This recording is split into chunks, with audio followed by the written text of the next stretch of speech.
Selamat pagi, Bu Desak. Baik, Ibu, saya mohon izin untuk memulai kegiatan hari ini. Iya, silakan Ibu. Oke, terima kasih. Selamat pagi, Om Swastiastu, Assalamualaikum warahmatullahi wabarakatuh, salam sejahtera bagi kita semua, Shalom, nama budaya, salam harmoni.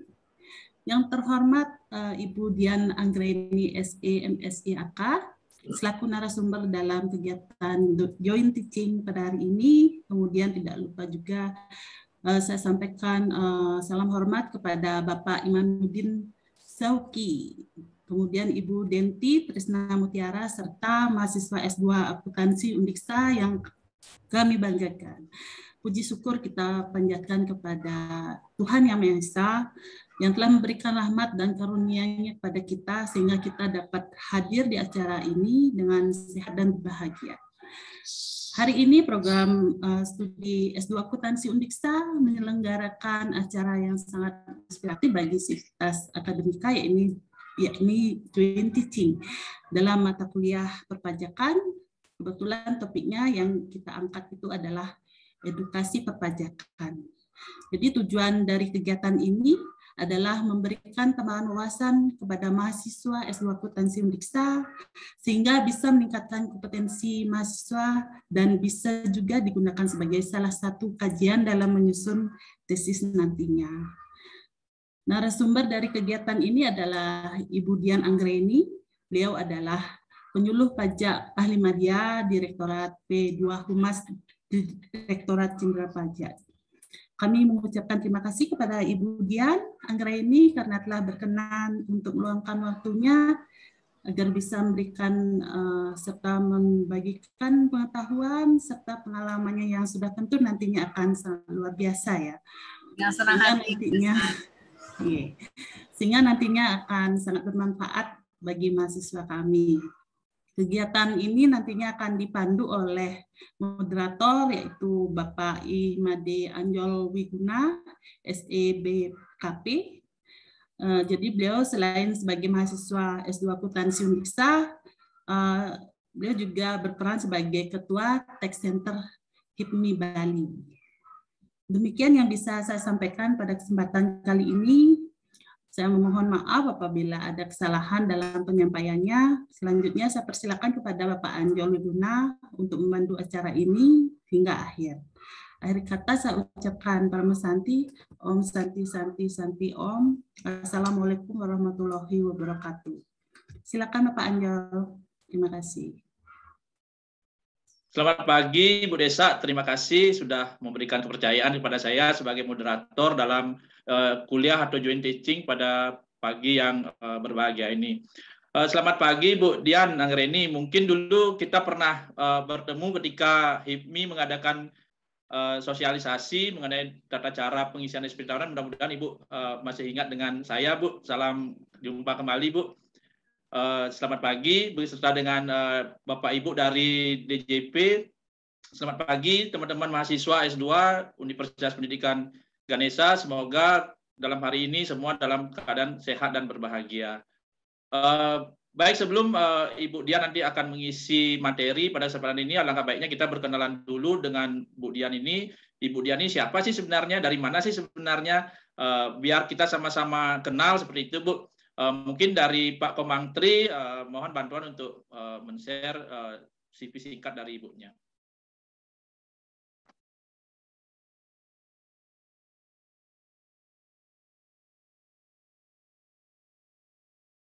Nah, nama lengkap beliau adalah Dian Anggraini. Beliau tamatan D3 dari Sekolah Tinggi Akuntansi Perpajakan, kemudian beliau melanjutkan studi S1 di Universitas Indonesia, kemudian beliau mengambil gelar Magister Science di Universitas Indonesia pada tahun 2006.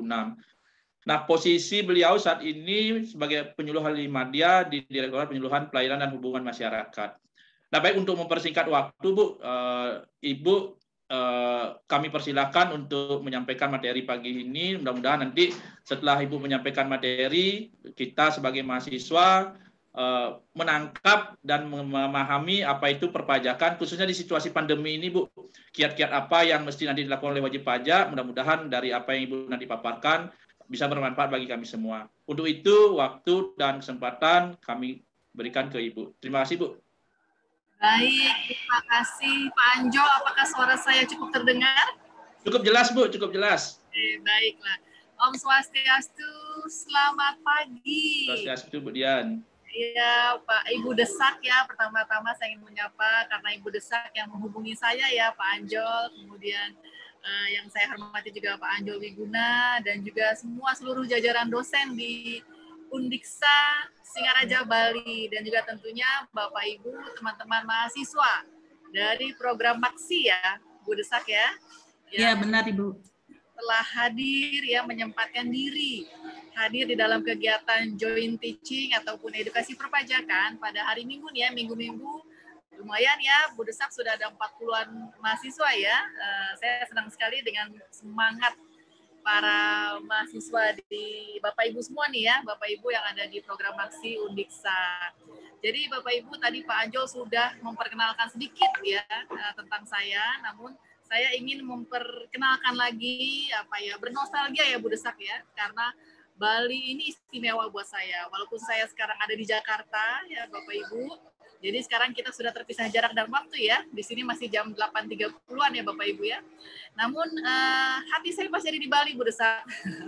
Jadi Bapak Ibu saya selama 3 tahun 8 bulan itu bertugas di Bali ya, itu dan merupakan hal yang sangat menyenangkan buat saya. Satu-satunya yang nggak menyenangkan buat saya ketika di Bali adalah kan harus terpisah dari keluarga, itu aja. Selebihnya sangat menyenangkan. Sehingga ketika Bu Desak menghubungi saya langsung iya gitu ya. Saya langsung semangat kapanpun, asal waktu yang sesuai pasti akan kita penuhi. Ya, baik Bapak dan Ibu.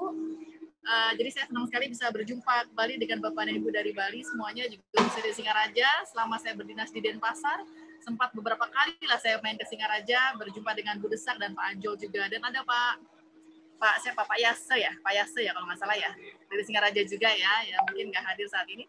Dan baik Bapak dan Ibu, sebelumnya saya ingin memperkenalkan tim. Jadi saya kesini hari Minggu ini luar biasa, tim saya juga ternyata juga bersedia, pernah saya udah bilang, kalau kalian mau beristirahat hari Minggu nggak apa-apa loh saya aja, tapi rupanya mereka tetap memaksakan diri ya, karena mereka tahu Bu Desak, setiap saya diundang menjadi narasumber di Bali, mereka merasakan bagaimana semangat, antusiasme dari warga Bali. Jadi mereka kayaknya juga senang kalau diajak untuk mengedukasi gitu ya teman-teman di Bali. Oke, yang pertama saya akan memperkenalkan tim saya ada Bapak Rian Ramdhani. Ya, beliau adalah penyuluh pajak ahli muda di Direktorat Jenderal Pajak sama dengan saya di Direktorat P2 Humas.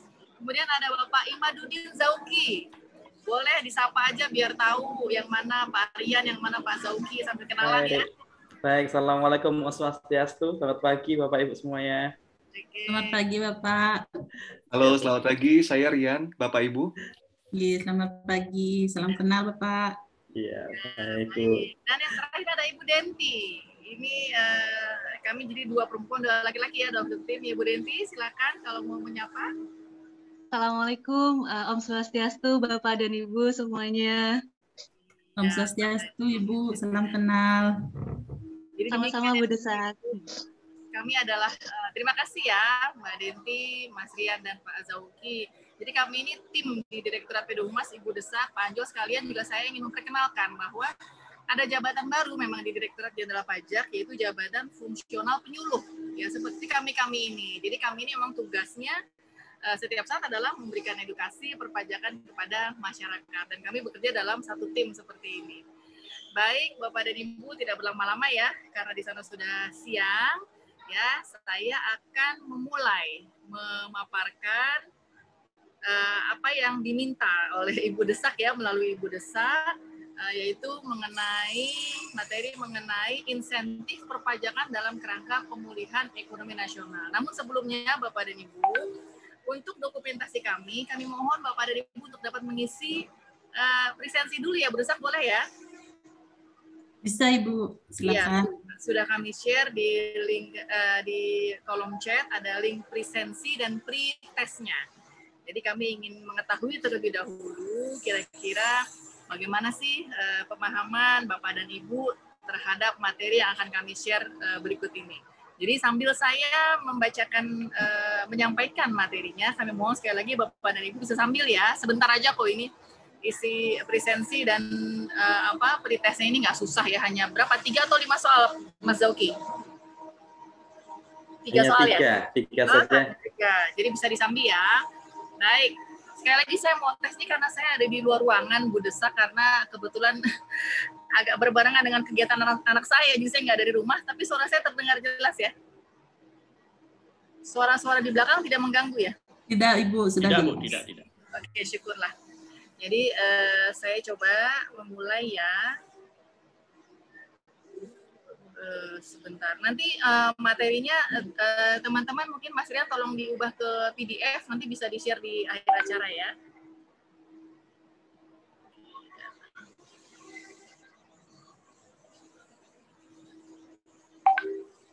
Semoga jaringan juga bersahabat ya Bu Desak ya. Ya, benar Ibu. Ya, kadang-kadang Semoga ini lancar. Yang bikin deg-degan kalau jaringannya bermasalah. Iya, benar. Iya.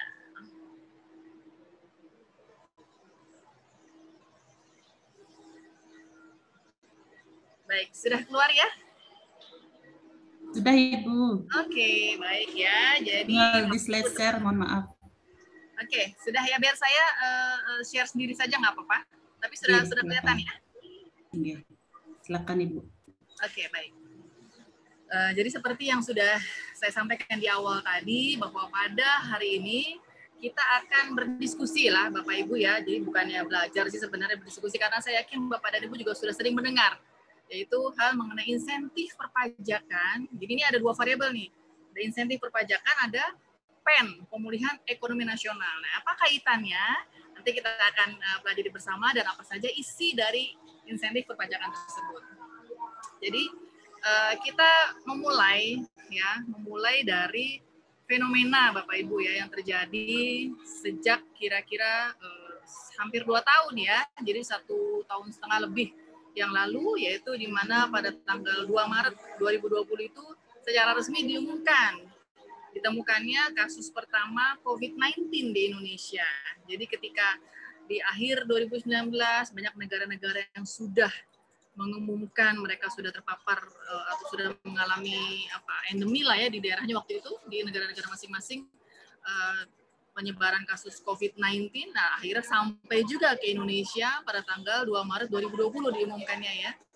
Nah, padahal ketika Maret itu ya, jadi ketika Januari kita masih baik-baik saja, Februari sampai Maret itu memasuki triwulan pertama di tahun 2020, itu kita itu sudah siap-siap ya, sudah ancang-ancang, sudah banyak sekali cita-cita bangsa ini ya, Bapak dan Ibu, teman-teman semua, di mana kita waktu itu ada rencana pindah ibu kota negara gitu ya, terus memiliki target-target pertumbuhan ekonomi yang tinggi, dan itu sudah mulai tercapai gitu ya, bahwa pertumbuhan ekonomi di triwulan 1 itu mencapai 2,97%.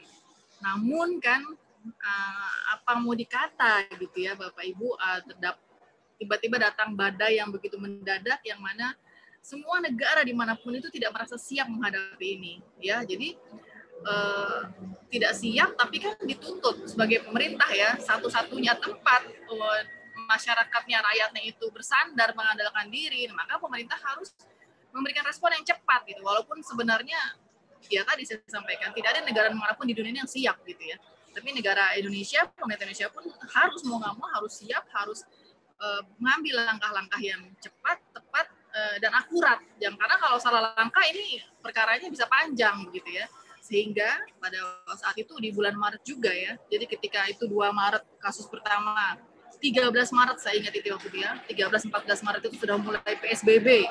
Sehingga langsung dimanapun, apalagi terutama di Bali ya, itu pasti merasakan pukulan yang sangat besar, di mana pembatasan sosial itu tentu berdampak kepada pembatasan mobilitas pergerakan orang-orang ya. Di Bali yang tadinya tempat berkumpul orang-orang untuk berwisata ya, akibatnya terdampak paling besar.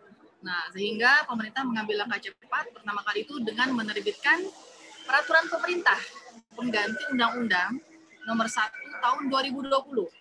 Jadi awal Maret kasus pertama, pertengahan Maret PSBB. Nah, ini kira-kira minggu ketiga Maret keluarlah Perpu 1 yang kemudian disahkan dengan Undang-Undang Nomor 2 Tahun 2020. Nah, Perpu 1 Tahun 2020 ini Bapak Ibu, ini ditujukan untuk memberikan payung hukum. Payung hukum agar pemerintah ini karena dalam kondisi seperti ini tentu memerlukan dana yang besar ya baik untuk penanganan kesehatan maupun juga untuk pemulihan ekonominya, maka tentu kalau dana yang besar dari mana lagi, ya pajak tentu juga pasti akan mendapatkan pukulan yang hebat, ya. Nah, satu-satunya jalan yang mau tidak mau dalam kondisi seperti ini adalah kita mulai dong memperlebar defisit. Artinya ditutupi dari mana? Tentu dari hutang. Nah, defisit yang selama ini regulasi yang existing itu menetapkan tidak boleh lebih dari 3%. Nah, dengan Perpu 1 tahun 2020 ini menjadi diperlebar, sehingga pemerintah diizinkan untuk mengambil langkah-langkah sehingga defisit APBN ini diperbolehkan melebihi 3%, namun paling lambat ya tahun 2023 nanti sudah harus kembali ke maksimal 3%. Nah, ini secara makroekonomi ya mungkin, tapi saya yakin Bapak Ibu juga paham lah efek-efeknya. Artinya ketika pemerintah butuh dana, sehingga kalau defisitnya pasti semakin lebar. Sementara regulasinya nggak boleh, nah, sehingga dibuatlah regulasi untuk membolehkan lebih dari 3%. Nah, inilah dengan Perpu 1 tahun 2020. Kemudian dalam Perpu 1 tersebut juga diatur mengenai penggunaan sumber pendanaan alternatif APBN. Seperti yang saya sampaikan tadi ya, melalui pinjaman-pinjaman ya. Kemudian ada juga membahas mengenai insentif dan fasilitas perpajakan. Jadi inilah yang menjadi dasar hukum hal yang akan kita bahas sekarang, yaitu mengenai insentif perpajakan. Dan juga adanya pelaksanaan program pemulihan ekonomi nasional untuk kesinambungan sektor real dan sektor keuangan. Demikian ya. Jadi apa sih maksudnya? Nah, ini akan kita bahas lebih lanjut. Jadi dengan menerapkan strategi PEN ya, tentu senjatanya tetap APBN. Ya, APBN ini merupakan satu-satunya lah ya cara yang paling optimal bagi pemerintah untuk tadi bisa fleksibel bagaimana mendanai pengeluaran gitu ya, kemudian ya membiayakan banyak pengeluaran yang dibutuhkan untuk penanganan COVID. Nah, dengan strategi PEN ini maka dapat diambil kebijakan fiskal dan moneter yang komprehensif. Ya, sehingga dengan strategi pemulihan ekonomi nasional, intinya apa sih? Strategi PEN ini adalah intinya belanja pemerintah yang difokuskan untuk pemulihan ekonomi nasional akibat dari COVID. Nah, diharapkan dengan strategi ini maka ekonomi nasional dapat bertahan. Ya, nah untuk dapat bertahan ada 3 kebijakan yang dilaksanakan secara umum, yaitu pertama tentunya adalah peningkatan konsumsi dalam negeri. Ya, karena apa? Dengan adanya COVID ya, banyak karyawan yang mungkin diberhentikan gitu ya, dipecat, kemudian banyak industri-industri yang berhenti. Nah, itu kan tentu masyarakat akan kekurangan pemasukan sehingga konsumsi akan terhambat. Kalau konsumsi terhambat ya perekonomian tentu akan terhambat juga gitu ya, bahkan dikhawatirkan akan berhenti. Nah, itu yang tentu tidak diinginkan oleh pemerintah. Kemudian tentu harus dirangsang lah bagaimana aktivitas dunia usaha walaupun dalam keadaan COVID tapi tetap dapat berputar, dan juga menjaga stabilitas ekonomi dan ekspansi moneter.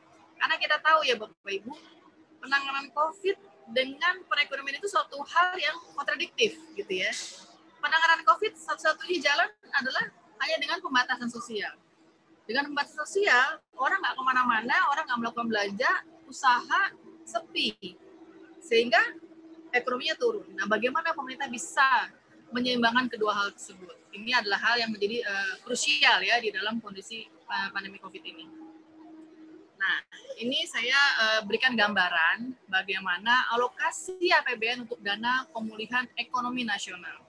Di tahun 2020, ya artinya sejak Maret tadi ya sampai dengan Desember itu sudah dianggarkan anggaran pemulihan ekonomi nasional sebesar 695,2 triliun rupiah. Ini tidak terserap semua Bapak Ibu, jadi hanya sekitar 80-an sekian ya, 80% lebih itu tidak terserap. Nah, kemudian di tahun 2021 malah ditambahkan. Karena apa? Karena memang kita tahu ya, selama tahun 2021 ini masih banyak diperlukan intervensi pemerintah ya untuk pendanaan, untuk penanganan COVID. Sehingga tahun 2021 ditambahkan lagi dana pemulihan ekonomi nasionalnya, yaitu menjadi 744,7 triliun rupiah. Nah, lantas seperti apa sih komposisinya untuk penyerapan dana PEN ini ya? Nah, ini dia gambarannya. Ini gambaran per 1 bulan yang lalu ya Bapak Ibu. Mohon maaf saya belum dapat data update-nya karena ini data dari Kementerian Keuangan ya. Tapi ini sudah bisa memberikan gambaran lah kepada kita. Kira-kira untuk ini loh, dana pen yang tadi besarnya 744,77 triliun, ya kalaupun tanggalnya ini belum update ya, masih sebulan yang lalu, ini hanya menggambarkan penyerapannya saja. Gitu. Jadi kalau sebulan yang lalu penyerapannya baru sampai 53,2%, nah tentunya sekarang sudah meningkat.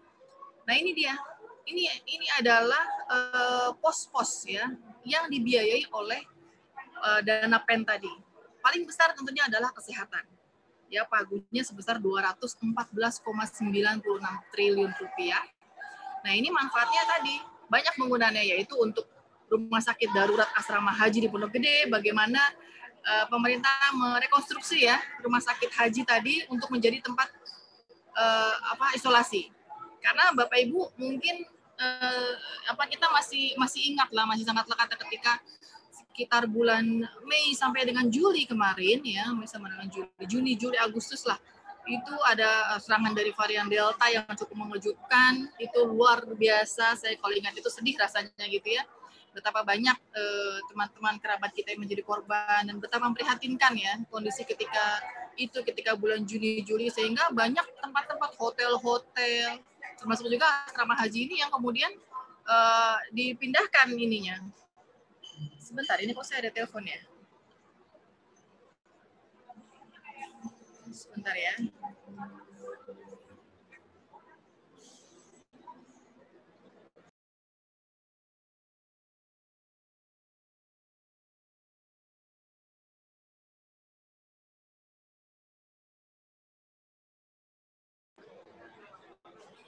Oke, mohon maaf, ternyata slide share saya nggak jalan ya. Tadi sampai di mana ya? Belum, Bu Dian, jadi masih awal saja, belum slideshow. Oh, padahal di CI sudah jalan. Aduh, mohon maaf. Boleh dibantu saja ya, salah satu tim saya ya. Oke, Pak Rian tolong dibantu ya. Mohon maaf Bapak Ibu ya, saya pikir tadi aman-aman aja. Silakan tolong dibantu aja Pak Rian.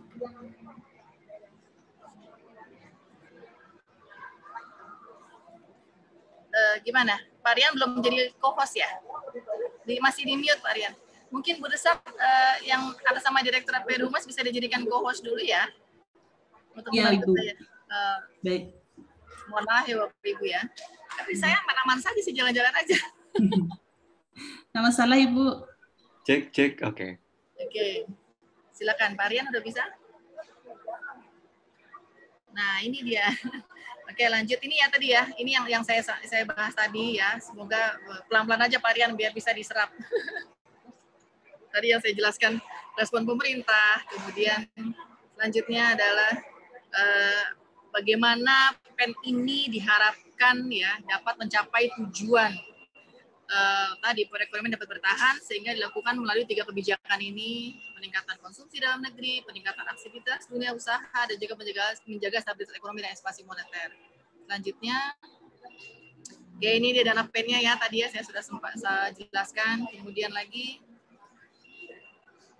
ya, nah ini tadi ya sampai di sini ya. Jadi bagaimana alokasi ya pos-pos dari pagu 744,77 triliun tadi. Jadi tadi ya saya sudah sampaikan bagaimana kemudian rumah sakit darurat asrama haji diubah fungsinya, hotel-hotel semuanya untuk tempat isolasi, untuk penanganan COVID. Dan itu tentu Bapak Ibu semuanya memerlukan dana yang nggak kecil, gitu, dana yang sangat besar. Semua konsentrasi ke sana.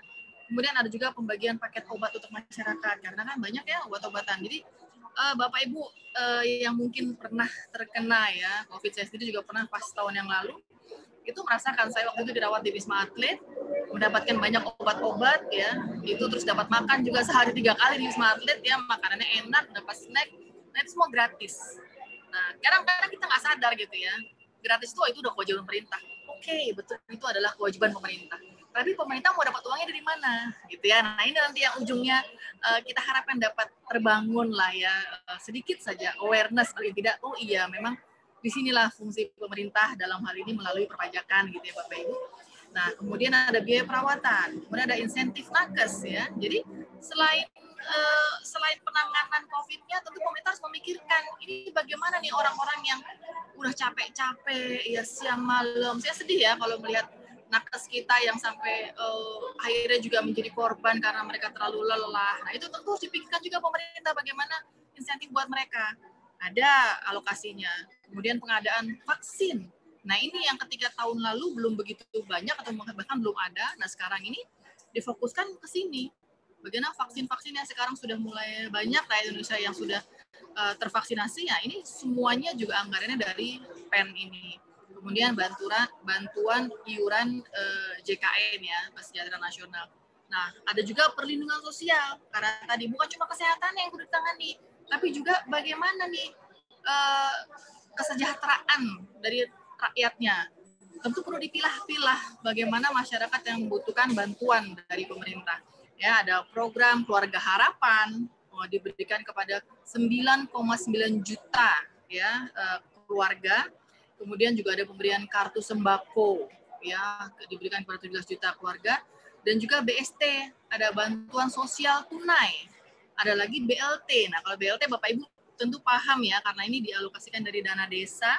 Jadi kalau yang bentuknya cash tadi ada BST, bantuan sosial tunai, itu diturunkan dari Kementerian Sosial, diambil dari data Kementerian Sosial. Kalau BLT dana desa ini diambil dari alokasi dana desa. Kemudian ada kartu prakerja, ada bantuan kuota internet, subsidi listrik, bantuan sosial umum, bantuan beras ya. Kemudian ada lagi yang ketiga yang terbesar adalah dukungan UMKM dan korporasi. Ya. Nah ini tentu diberikan supaya apa? Supaya UMKM yang merupakan satuan usaha yang ternyata merupakan pendukung dari perekonomian terbesar, di mana lebih dari 90% ya usaha di Indonesia ini ternyata UKM. Nah tentu mereka harus disupport dong oleh pemerintah. Nah ini dia, sebanyak 162,4 triliun itu anggaran difokuskan untuk pengembangan UMKM dan juga korporasi. Dan juga ada program prioritas. Ya, program prioritas ini seperti Padat Karya, dan ada program pariwisata, ya. Jadi ada bantuan-bantuan daerah-daerah pariwisata seperti di Bali yang paling terkena pukulan tadi ya. Ada program ketahanan pangan, ada fasilitas pinjaman daerah. Ini pagunya 117,94 triliun. Nah, yang terakhir adalah insentif usaha. Jadi tadi karena dengan PEN ini ya diharapkan perekonomian dapat terjaga melalui kebijakan-kebijakan apa yang penting. Memastikan konsumsi berjalan, konsumsi masyarakat nggak boleh berhenti, gitu ya. Nah kalau konsumsi masyarakat nggak boleh berhenti dari mana? Oh berarti masyarakat harus di-supply dong penghasilannya. Melalui cara apa? Nah ada yang tadi BLT, BST gitu ya. Oh kalau karyawannya nih ada nih, gitu ya. Karyawannya ada di insentif usaha nih. Ada misalnya PPh 21 yang ditanggung pemerintah, nanti akan kita bahas ya. Nah kemudian ada meningkatkan aktivitas usaha, gimana caranya? Oh usaha-usaha tertentu ini diberikan insentif biar mereka tetap berjalan usahanya. Nah ini semua ada di insentif usaha Bapak dan Ibu ya. Jadi selain pengeluaran juga ada pembiayaan untuk insentif. Jadi pajak yang tadinya berfungsi sebagai sumber penerimaan negara, ya, jadi kalau Bapak Ibu tentu sudah belajar ya, ada fungsi pajak, ada budgeter dan ada reguleran gitu ya. Nah, sekarang budgeternya dihilangin dulu nih ya, ketika PEN ini ada pagu sebesar 62,83 triliun, tentu jelas bukan sebagai fungsi budgeter ya. Tapi di sini justru pajak hadir untuk memberikan support ya, di mana diberikan berbagai macam insentif untuk berbagai pihak yang terdampak COVID. Karena harapannya nanti dengan insentif ini tetap bisa bertahan gitu ya. Baik, insentifnya apa saja nanti kita akan bahas. Silakan selanjutnya Pak Rian. Oke, ini dia. Ini ya. Ini kita sampaikan dulu beberapa poin. Jadi saya akan menyampaikan berdasarkan urutan nomornya ya Bapak Ibu sejak tahun 2020. Ada peraturan Menteri Keuangan, insentif yang diatur dalam peraturan Menteri Keuangan nomor 23. Ya, yang kemudian terus berubah berganti-ganti terakhir dengan PMK 82. Nah, insentif ini untuk wajib pajak yang terdampak COVID-19. Bisa dikatakan ini adalah insentif terbesar. Insentif terbesar karena apa? Karena cakupannya paling luas di antara insentif yang lain. Karena dia akan memberikan berbagai insentif untuk berbagai jenis pajak dan berbagai wajib pajak ya, berbagai jenis pajak, artinya ada 21, 25 PPN nanti ya kita pelajari, dan juga tujuannya untuk berbagai jenis wajib pajak. Nah, ini insentif ini dulu pertama kali keluar ya, nomor 23, kemudian diperbaharui lagi seiring dengan dinamika dan perubahan di lapangan yang tadinya UMKM tidak dapat loh Bapak Ibu di PMK 23, akhirnya diperbarui di PMK 44 waktu itu ya. Itu menjadi masuk UMKM menjadi target dari insentif karena UMKM juga terdampak. Dan di 23 waktu itu yang diberikan insentif hanya industri saja.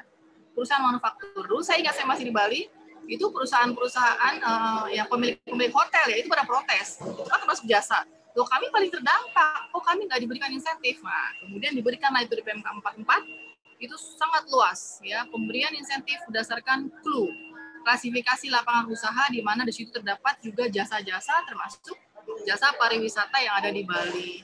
Nah, kemudian berdasarkan perkembangannya lagi, oh ternyata agak susah administrasinya, diperbaharui lagi dengan PMK 86, 110, tahun 2021 dengan PMK 9, terakhir dengan PMK 82 ini ya Bapak Ibu ya. Nanti akan kita bahas bagaimana isi PMK 82. Dan yang kedua adalah insentif untuk, kalau tadi untuk wajib pajak yang terdampak COVID, selanjutnya pemerintah juga memberikan insentif untuk barang dan jasa yang diperlukan untuk penanganan COVID. Ya, jadi bukan cuma orang-orangnya, tapi kan kalau untuk penanganan COVID diperlukan, ini nih ada obat-obatan, ada misalnya alat untuk pengetesan PCR, terus kalau zaman dulu ada rapid. Nah, ini bagaimana pengadaannya? Nah, ini akhirnya diberikan insentif dengan PMK 28 yang terus kemudian diperbaharui berkali-kali juga disesuaikan dengan kondisi yang tadinya untuk vaksin tidak ada, sekarang sudah ada di PMK, mulai PMK 239 ya, sampai sekarang diperbaharui di PMK 83. Ya, jadi ini Bapak Ibu saya ingin menyampaikan bahwa PMK atau Peraturan Menteri Keuangan ini pun sangat dinamis. Jadi jangan khawatir kalau kok yang diberikan hanya itu semua sudah ada kajiannya. Kalau kemudian memang dirasa perlu, ternyata pasti akan diterbitkan regulasi yang baru untuk bisa mencakup hal tersebut. Kemudian ada peraturan pemerintah nomor 29 tahun 2020 yang juga diperbaharui dengan PMK 83. Ini adalah mengatur mengenai insentif pajak penghasilannya. Jadi kalau yang tadi semua jenis pajak ya, yang 1, 2, nah yang ketiga ini adalah PPh-nya saja untuk orang-orang yang terkait dalam penanganan COVID, seperti misalnya nakes tadi. Ini diatur di dalam peraturan pemerintah nomor 29 tahun 2020. Nah, kemudian ada juga insentif-insentif dunia usaha secara khusus, yaitu insentif PPNBM atas kendaraan bermotor yang awalnya diatur dalam PMK 20 ya, kemudian terus mengalami perubahan, terakhir baru saja kemarin itu dengan PMK 120. Nah, kemudian ada juga insentif untuk sewa toko ya, yaitu insentif PPN-nya yang diatur dalam Peraturan Menteri Keuangan nomor 102. Dan yang terakhir adalah insentif PPN untuk penyerahan rumah ya. Ini kalau lengkap, mohon maaf nanti saya revisi ya. Rumah tapak dan rumah susun, yaitu diatur dalam PMK 21 awalnya, terakhir dengan PMK 103. Nah, ini kita coba bahas agak dalam ya, satu persatu insentif ini. Yang pertama adalah, silakan Pak Rian. Ya, ini tadi saya sampaikan yang pertama ya, boleh selanjutnya. Ini adalah pengaturan terakhir mengenai insentif kepada wajib pajak yang terdampak COVID. Saya sampaikan tadi ini insentif paling luas. Bisa Bapak Ibu lihat di layar ya, bahwa bentuk insentifnya, jenis pajaknya ini banyak sekali. Mulai yang pertama PPh pasal 21 ditanggung pemerintah, yang kedua PPh final UMKM ditanggung pemerintah. Kemudian ada yang ketiga PPh final ditanggung pemerintah pada sektor padat karya tertentu. Kemudian ada pembebasan dari pemungutan PPh pasal 22, ada pengurangan angsuran PPh pasal 25, dan pengembalian pendahuluan PPN. Ya, nah ini yang ingin saya sampaikan di sini adalah, pertama, PPh pasal 21 ini kenapa sih diberikan? Ya, filosofinya adalah tadi, untuk bisa mempertahankan daya beli masyarakat, untuk bisa mempertahankan konsumsi masyarakat, sehingga masyarakat, para karyawan yang bekerja, ini jangan sampai dipotong pajak lagi tiap bulannya. Jadi pajaknya ditanggung oleh pemerintah ya, dengan syarat-syarat tertentu. Kalau syarat administratifnya saya rasa bisa nanti di browsing ya, itu sangat mudah, tapi yang mengajukan adalah pemberi kerjanya yang jelas ya, yang mengajukan pemberi kerja. Kemudian syaratnya adalah karyawannya tersebut memiliki NPWP tentunya ya, dan memiliki penghasilan setiap bulan yang kalau disetahunkan itu tidak sampai dengan 200 juta. Jadi jelas, insentif ini adalah menunjukkan dukungan pemerintah kepada rakyat menengah ke bawah lah ya. Jadi dengan yang gajinya kira-kira kalau setahun 200 juta itu sebulannya adalah 16.666.666 gitu ya. Kira-kira 16.700.000 lah. Nah, kalau di bawah itu sebulannya, maka karyawan tersebut berhak untuk memperoleh insentif. Yang mengajukan adalah pemberi kerjanya, gitu ya. Nah, yang kedua adalah PPh final ditanggung pemerintah untuk para UMKM, atau UMKM yang tadinya membayar PPh final sebesar 0,5%. Nah, dengan PMK ini, dengan aturan ini, maka diliburkan bayar pajak, ya, dan tanpa pengajuan, hanya perlu menyampaikan laporan realisasi setiap bulannya. Ini dia fasilitas yang kedua. Kalau ini jelas ya, dukungan pemerintah terhadap UMKM.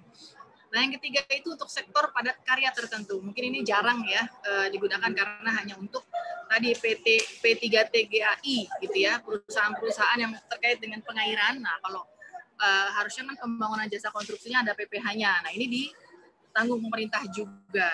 Ya, ini merupakan penambahan juga, dulu di PMK 44 belum ada, tapi kemudian dalam perjalanannya, ternyata perlu ditambahkan juga nih insentif untuk sektor padat karya tertentu, maka ditambahkan. Dan yang keempat itu untuk impor. Jadi kalau pengusaha melakukan impor tertentu di sektor tertentu, itu diberikan pembebasan PPh pasal 22. Kan kalau impor itu otomatis ya, ada PPN impor, ada PPh 22 impor. Nah, kalau untuk barang tertentu selama COVID dibebaskan. Dan yang banyak digunakan juga yang kelima yaitu pengurangan angsuran PPh pasal 25. Bapak Ibu tentu sudah paham ya, bahwa ini ada yang minta link presensi. Tolong dikirimkan lagi ya Mbak Denti ya. Baik, terima kasih Pak Made. Jadi yang saya lanjutkan ada pengurangan angsuran PP pasal 25. Jadi kalau wajib pajak ya, korporasi itu kan yang menghitung pajaknya dengan pasal 17 bukan UMKM itu ada angsurannya tiap bulan. Nah, angsuran tiap bulan itu tentu akan mempengaruhi cash flow. Ya, nah dengan regulasi ini sehingga untuk membantu cash flow pengusaha, angsurannya di diskon 50%. Nah, ini yang menarik ya. Dari yang PPh pasal 22 dan 25, coba Bapak Ibu perhatikan, ini clue-nya itu jauh berkurang. Kalau yang 21 tidak dikurangin. Jadi dengan pergantian PMK yang terakhir itu adalah PMK 9 tahun 2021 yang masa berlakunya sampai Juni, ya. Ini kan diperpanjang dengan PMK 82 yang berlaku dari Juli sampai dengan Desember. Nah, untuk insentif yang lain Bapak dan Ibu, karena apa? Karena adanya keterbatasan fiskal yang dimiliki oleh pemerintah. Karena pemerintah harus, tadi saya sampaikan dari awal, bahwa pemerintahnya harus pinter-pinter nih, bagaimana bisa mengalokasikan dana ke tempat yang dibutuhkan yang sesuai. Sekarang kan sudah fokusnya ini ke vaksin, dana untuk vaksin sangat dibutuhkan. Sehingga tadi untuk insentifnya pelan-pelan dikurangin dong. Nah, yang PPh 21 nggak dikurangkan. Clue yang berhak menerima tetap 1.189 clue, di PMK 82 tetap menjadi 1.189. Artinya semua jenis usaha itu masuk. Ya, kalau UMKM jelas, semua UMKM tetap dapat. Nah, tapi ketika di pembebasan PPh pasal 22 impor, itu jauh berkurang dari tadinya hanya dari tadinya mencakup 730 klasifikasi lapangan usaha, itu menyusut jauh, ya jauh menjadi 132. Ya, demikian juga dengan pengurangan angsuran PPh pasal 25, 50%. Clue-nya tadi 1018. Sekarang menyusut jauh sampai seperlimanya ke 216. Karena apa? Karena keterbatasan fiskal. Demikian juga dengan pengembalian pendahuluan PPN. Jadi kalau ada pengusaha PPN dengan clue tertentu, ya dengan pengajuan lebih bayarnya tidak lebih dari 5 miliar, itu kan selama COVID ini bisa nih pengembalian pendahuluan, bisa dikembalikan dalam jangka waktu 30 hari. Jadi tidak perlu melalui pemeriksaan yang sampai setahun. Nah, ini tentu maksudnya apa? Untuk membantu cash flow lagi, supaya pengusaha terbantu yang pajak masukan yang sudah dibayarkan bisa ditarik kembali itu nggak nunggu lama-lama. Nah, inilah pengembalian pendahuluan. Nah, tapi dikurangkan jauh sekali. Tapi jangan khawatir ya, untuk pengusaha yang di Bali, bahwa penyusutan ya, clue dari 730 ke 132, 1018 ke 216, dan dari 7250 ke 132 clue ya, itu clue yang terakhir yang hanya sedikit tadi itu termasuk di dalamnya adalah clue untuk jasa pariwisata. Jadi memang tadi saya sampaikan karena adanya keterbatasan fiskal sehingga perlu dikurangkan clue penerimanya, tapi terbatas hanya kepada usaha yang lambat perkembangannya. Ya, termasuk apa? Untuk pariwisata. Jadi di dalamnya ada jasa akomodasi, jasa transportasi. Nah, itu masih di dalam cakupan insentif ini. Jasa kesehatan, pendidikan ya, dan jasa konstruksi. Jadi jangan khawatir ya Bapak Ibu bahwa pemerintah memberikan perhatian yang lebih nih untuk para pengusaha-pengusaha pariwisata di seluruh Indonesia, termasuk juga di dalamnya untuk di Bali. Selanjutnya. Ya, oke. Nah, ini adalah insentif yang kedua ya yang saya sampaikan tadi adalah yang diberikan untuk barang dan jasanya, penanganannya ya. Silakan Pak Rian. Nah, ini dia. Jadi di dalam PMK 28 yang kemudian terus diperbaharui dengan PMK 239 sampai terakhir dengan ini ya PMK 83 itu diatur misalnya penyerahan barang atau impor barang oleh pihak tertentu. Siapa pihak tertentu? Itu adalah rumah sakit rujukan gitu ya. Terus kementerian yang melakukan pembelian barang-barang penanganan COVID dan juga pihak lain yang ditunjuk oleh rumah sakit maupun kementerian tadi. Jadi jelas kalau subjeknya di PMK 28 ini sangat terbatas, yaitu pihak tertentu, yaitu hanya rumah sakit rujukan atau kementerian ya yang melakukan belanja COVID atau pihak lain yang ditunjuk.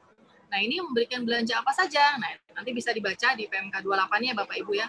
Yang jelas saya hanya ingin menyampaikan gitu ya kerangka besarnya bahwa ini merupakan support insentif yang diberikan untuk barang-barang yang dibutuhkan untuk penanganan COVID. Seperti apa? Masker, baju APD, terus kemudian ada vaksin, nanti ada obat vaksin. Artinya semua barang-barang yang dibutuhkan untuk penanganan COVID, maka ketika impor ataupun penyerahan dari perusahaannya ya kepada pihak tertentu tadi, itu PPN-nya ditanggung pemerintah supaya tidak memberatkan.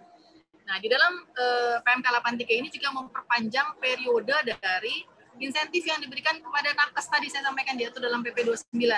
Ya, ada banyak nih pengaturan insentif PPH di dalam PP 29. Ya, tadi ada tambahan pengurangan penghasilan itu. Jadi kalau wajib pajak yang memproduksi alat kesehatan atau perbekalan kesehatan rumah tangga seperti misalnya hand sanitizer ya. Di Bali saya pernah dengar katanya di Tabanan ada tuh perusahaan yang membuat hand sanitizer. Nah, itu dia dapat insentif tambahan. Jadi di berapa biayanya boleh ditambahkan biayanya untuk supaya labanya mengecil sehingga pajaknya kecil. Ya, kemudian ada juga sumbangan. Jadi kalau ada pihak-pihak yang memberikan sumbangan untuk penanganan COVID, nah itu boleh menjadi pengurang penghasilan bruto. Karena kan kalau secara basicnya dalam undang-undang perpajakan kan sumbangan tidak boleh dibiayakan, tapi khusus untuk sumbangan COVID ini boleh dibiayakan. Kemudian adanya pengenaan tarif sebesar 0% ya PPH untuk nakes tadi saya sampaikan. Nakes-nakes tadi yang sudah tidak tidur siang malam diberikan insentif ya, jangan dipotong juga dong pajaknya, maka sehingga diberikan insentif tarif PPH 0%. Dan juga tarif PPH 0% juga untuk penghasilan berupa kompensasi atau penggantian penggunaan harta. Misalnya kayak hotel-hotel atau wisma-wisma yang digunakan untuk isolasi mandiri ya. Itu kan ada transaksinya dengan pemerintah. Nah, penghasilan yang mereka terima tadi itu tidak dikenakan PPh pasal 4 ayat 2. Harusnya kan kalau sewa ada pajaknya gitu ya 10%. Nah, ini menjadi tarifnya 0%. Ini semua semata-mata diberikan untuk memudahkan semua pihak yang terlibat di dalam penanganan COVID sehingga tidak terbebani, sehingga COVID dapat segera diatasi. Ya, selanjutnya. Nah, ini juga yang menarik ya, PPNBM ditanggung pemerintah. Ya, pertama kali diatur dalam Peraturan Menteri Keuangan nomor 20. Ini banyak yang bertanya nih, kenapa sih kok ada pemberian insentif pajak untuk mobil, untuk kendaraan, padahal itu kan yang beli mobil itu orang-orang yang mampu. Ini tadi yang saya memberikan penekanan dari awal, bagaimana pemerintah berusaha satu merangsang konsumsi dan menjaga aktivitas ekonomi.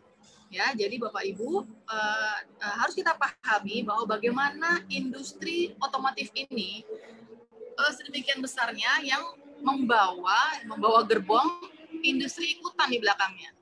Kalau industri otomotif maju, maka industri karet untuk produksi bannya mau nggak mau juga pasti ikut. Industri baja, industri kaca, industri plastik. Nah, ini semua industri-industri ikutan ini merupakan industri yang sangat besar sifatnya dan menyerap tenaga kerja yang sangat besar. Jadi diharapkan ya dengan memberikan insentif PPNBM untuk kendaraan bermotor, maka masyarakat menengah ya, masyarakat menengah ini adalah masyarakat yang sebenarnya memiliki penghasilan tapi mereka menyimpan uangnya selama pandemi. Ya, masih banyak kan yang seperti itu ya. Dia tetap dapat gaji, tapi dia nggak keluar-keluar. Ya, dia nggak ada pengeluaran, loh dia WFH terus gitu misalnya. Nah, dia tentu uangnya tersimpan nih. Nah, gimana supaya uangnya kepake? Diberikanlah rangsangan berupa insentif PPNBM supaya mereka semua pada mau beli mobil. Dan itu berhasil. Ya, bahwa ketika insentif ini pertama kali diberlakukan pada bulan April, itu Gaikindo itu melaporkan bahwa penjualan mobil itu sampai meningkat 200% lebih. Ya, jadi inilah supaya Bapak Ibu paham kenapa sih kok ada diberikan insentif semacam ini. Ya, selanjutnya. Nah, ini dia bentuk insentifnya ya. Jadi saya sebenarnya ada 3 macam ya. Jadi ada insentif untuk kendaraan bermotor sedan atau station wagon yang CC-nya itu di bawah 1.500 gitu ya. Nah, ini local purchase-nya itu 70%, tapi di PMK ya, jadi artinya apa kan? Jelas bahwa diharapkan supaya jadi nggak bisa kalau yang muatan pembuatan mobilnya itu ternyata dari impor nggak bisa dapat insentif. Tadi karena untuk merangsang perekonomian di dalam negeri, maka dia harus membeli komponen-komponennya itu dari dalam negeri juga, ya, minimal 70%. Ini yang dapat insentif. Ya, kemudian ada juga ya pengaturan, tapi nggak saya sebutkan di sini, nanti bisa dibaca. Saya intinya hanya ingin memberikan gambaran bahwa kenapa sih ada insentif dan seperti apa sih gambaran umum insentifnya. Selanjutnya, nah ini dia. Ini insentifnya ya. Jadi PMK 20 tadi ya, terakhir kan diubah menjadi 120. Itu mengalami perubahan Bapak dan Ibu. PMK 20 diubah dengan PMK 31. PMK 31 diubah dengan PMK 77 dan terakhir dengan PMK 120. Intinya apa? Awalnya pemerintah ini memberikan insentif 100% ini untuk masa pajak Maret sampai dengan Mei.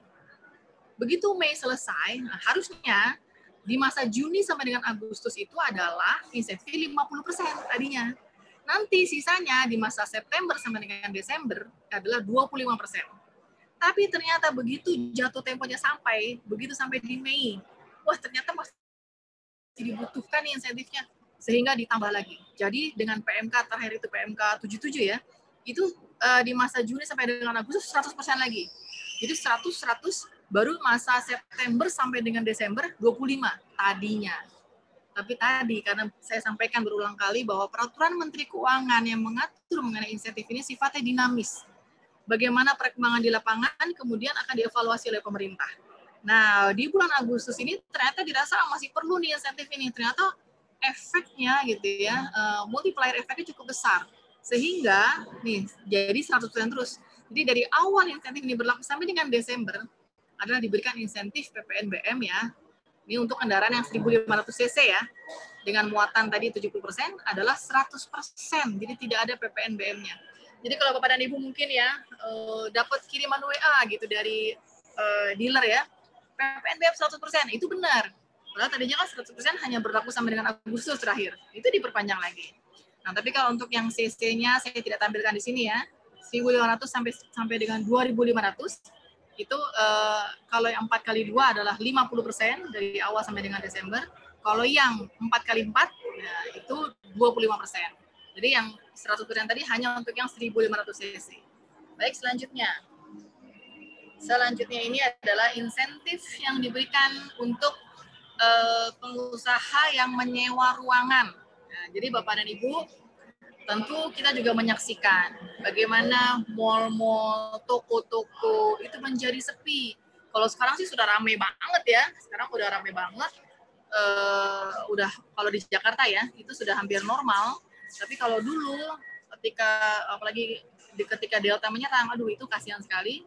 Para pengusaha-pengusaha itu membayar sewa tapi tidak ada pengunjung. Sehingga Menyadari hal tersebut, pemerintah memberikan insentif, yaitu PPN ditanggung pemerintah atas penyerahan jasa sewa ruangan atau bangunan kepada pedagang eceran. Ya, jadi pedagang eceran yang dimaksud di sini adalah pengusaha yang sebagian atau seluruh usahanya melakukan penyerahan barang atau jasa kepada konsumen akhir.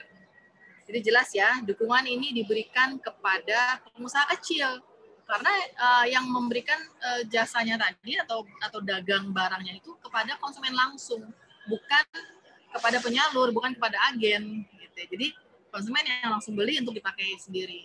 Kemudian masanya adalah selanjutnya. Nah, periodenya diberikan untuk sewa di bulan Agustus sampai dengan Oktober. Nah, ini terakhir nih Bapak Ibu kalau ada yang punya toko, punya ruko gitu ya. Nah, insentifnya ini sampai dengan bulan Oktober yang ditagihkan di bulan Agustus sampai dengan November. Nah, dengan fenomena yang terjadi sekarang, kita jadi paham ya. Dulu ketika insentif ini diberlakukan pada bulan Agustus, banyak yang bertanya, "Bu, kok cuma 3 bulan sih?" gitu ya. Saya jawabnya ya memang PMK ini adalah akan dikeluarkan sesuai dengan dinamika di lapangan gitu. Kalau memang analisanya memang sepertinya ini 3 bulan akan hidup lagi kok. Ternyata benar terbukti kan. Sekarang ini saya sampaikan tadi bahwa saya sedang di luar karena ada acara anak saya. Ini saya di mall, terus terang saja ini ramai sekali dari pagi hari. Nyari parkir sudah susah. Nah, artinya kalau sudah demikian sudah hidup dong. Kalau sudah hidup, fungsi pajak sebagai budgeternya perlu ditingkatkan lagi dong, dihidupkan lagi dong, karena pemerintah masih butuh uang loh gitu untuk menyelesaikan nih tugas penanganan COVID dan juga tugas peningkatan perekonomian yang masih banyak PR-nya. Nah, sehingga inilah buktinya bahwa insentif ini memang nggak bisa diberikan jangka panjang langsung gitu, tapi nanti akan dievaluasi. Dan sekarang jelas bahwa saya rasa kalau ini bisa berlangsung, kita nggak ada, mudah-mudahan ya, nggak ada mutasi virus yang baru lagi, nah ini akan bisa terus membaik keadaannya sehingga kondisi normal seperti ini akan berjalan meningkat lagi ke depannya. Sehingga tidak perlu insentif lagi ya di bulan November sampai dengan Desember. Selanjutnya Pak Rian, nah ini juga insentif yang terakhir nih. Insentif yang diberikan berupa PPN ditanggung pemerintah atas penyerahan rumah tapak dan unit hunian rumah susun. Jadi Bapak Ibu yang mau beli rumah ya, tapi ini ada syaratnya nanti nih, bahwa silakan Pak Rian, rumahnya itu harus rumah yang baru ya. Jadi rumah tapak atau unit rumah susun termasuk rumah toko atau rumah kantor yang dipakai untuk tempat tinggal, tapi ya kalau ruko atau rukoan yang nggak dipakai tempat tinggal nggak bisa dapat insentif. Nah ini pada saat penyerahan, yaitu pada saat ditandatanganinya akte jual beli atau ditandatanganinya perjanjian pengikatan jual beli lunas. Nah ini menjadi ditanggung pemerintah PPN-nya ya untuk masa Maret sampai dengan Desember 2021. Syaratnya, coba silakan Pak Rian. Nah ini dia, ini besaran PPN-nya ya. Jadi kalau untuk rumah tapak yang jumlahnya paling tinggi 2 miliar, itu 100% nggak ada PPN-nya. Jadi kalau lihat ya, ada baliho di jalan, PPN 0, waktunya beli rumah sekarang, bebas PPN, itu betul. Untuk rumah yang paling tinggi nilainya 2 miliar. Tapi kalau harga jualnya 2 miliar sampai dengan 5 miliar, maka PPN yang ditanggung pemerintah adalah 50%. Ya. Nah, jadi tapi perlu diingat bahwa insentif ini diberikan hanya untuk rumah baru gitu ya. Jadi developernya itu harus terdaftar di Kementerian PUPR ya. Dia harus nanti tadi ada di slide depan ya. Harus nanti akan login ya di aplikasi PUPR, yaitu aplikasi Sikumbang namanya. Nah, harus melalui proses seperti itu. Jadi kalau rumah-rumah yang second dapat nggak Bu? Nggak dapat. Ya. Baik, Bapak dan Ibu, sepertinya itu saja yang bisa saya sampaikan dari stok Pak Rian mengenai insentif. Harapan saya ya bahwa Bapak dan Ibu dapat mendapatkan gambaran yang cukup mendalam lah ya, bahwa bagaimana saya hanya ini karena mahasiswa S2 semua Bapak Ibu ya. Jadi ingin mengajak diskusi lah bahwa insentif ini diberikan oleh pemerintah dari segala aspek ya, bukan hanya yang terdampak, tapi barangnya juga. Perjalanannya ternyata penyewa ruko juga perlu diberikan juga. Yang rumah juga. Itu semuanya tadi intinya. Bagaimana pemerintah memastikan aktivitas ekonomi tetap bergerak gitu ya, jangan sampai berhenti. Dan alhamdulillah Astungkara ya Bapak Ibu, sampai saat ini Indonesia tidak terpuruk amat. Ya kita, dan saya yakin ini juga doa banyak orang, termasuk juga doa masyarakat di Bali ya. Karena kalau kita saksikan negara-negara lain itu, bahkan Amerika, negara superpower itu sangat terjun ininya, defisitnya. Indonesia bahkan di semester pertama kemarin ya, itu bisa menutup pertumbuhan ekonomi sampai 7,07%. Itu luar biasa. Kita harapkan terus tumbuh ya, supaya strategi yang dijalankan pemerintah ya, bagaimana kalau bahasa sederhananya itu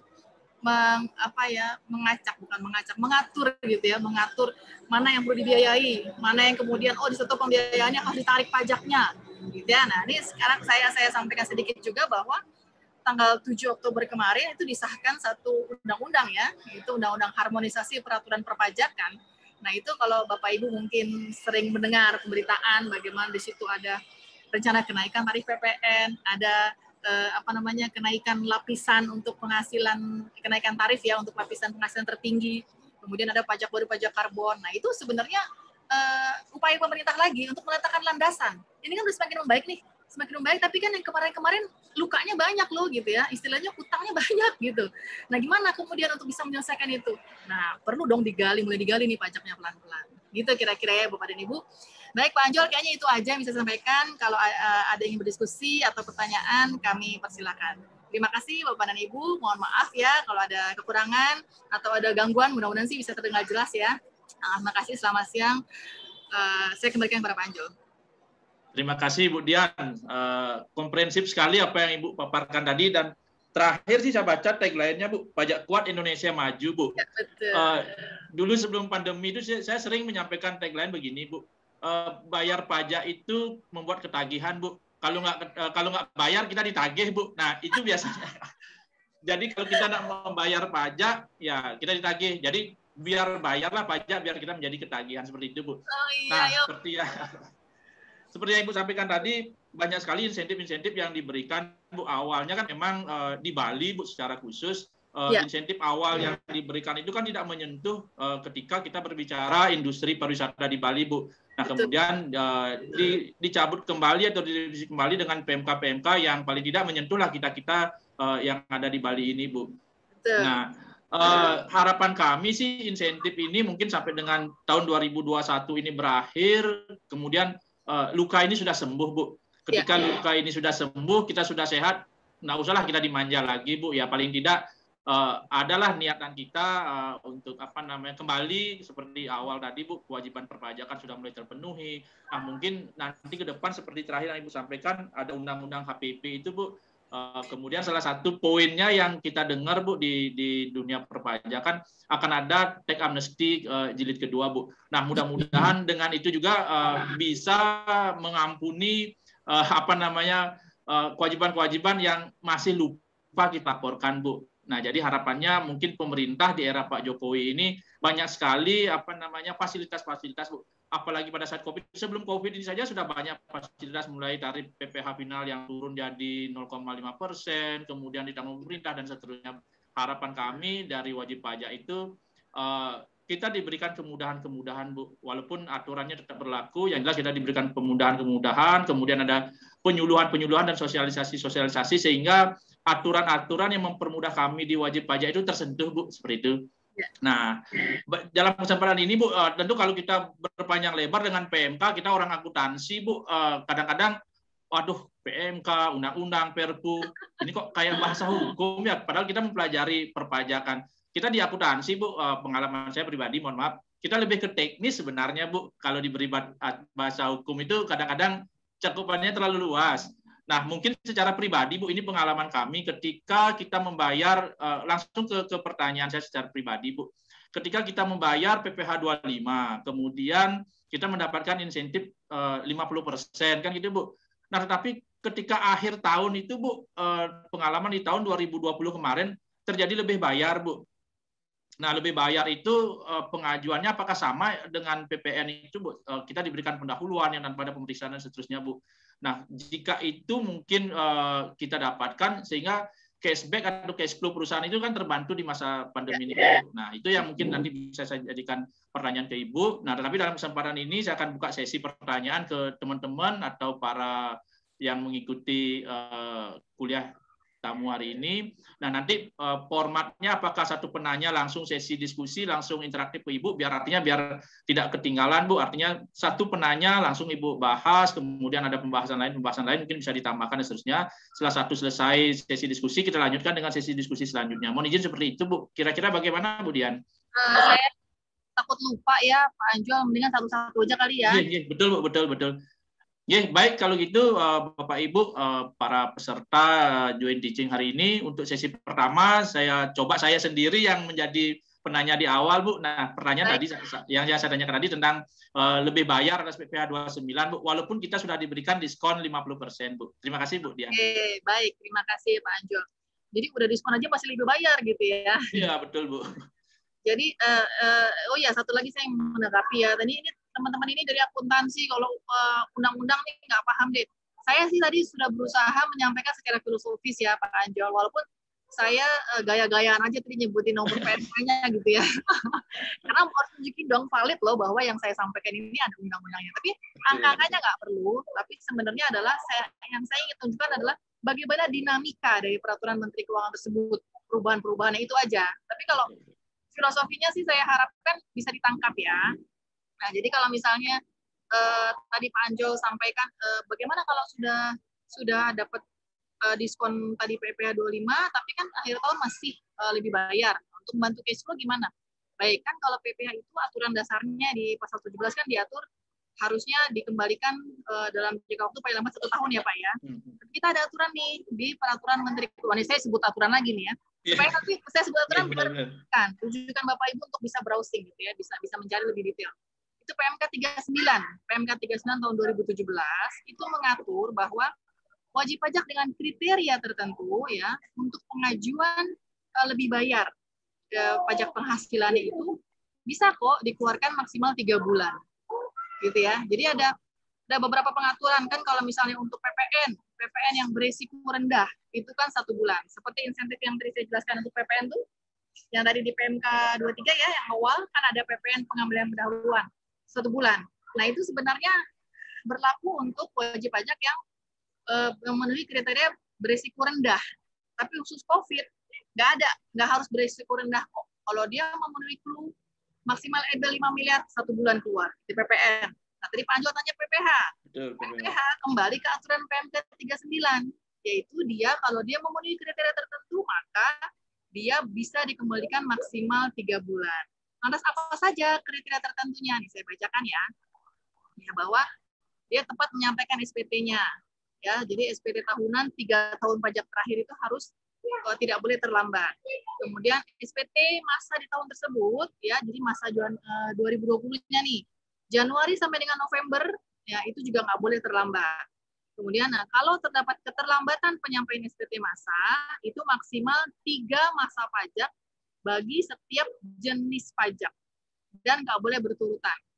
Nah, jadi akan dicek nih kewajiban 21-nya ada terlambat atau enggak gitu kan. 25-nya kan 21 kan kalau perusahaan pasti ada.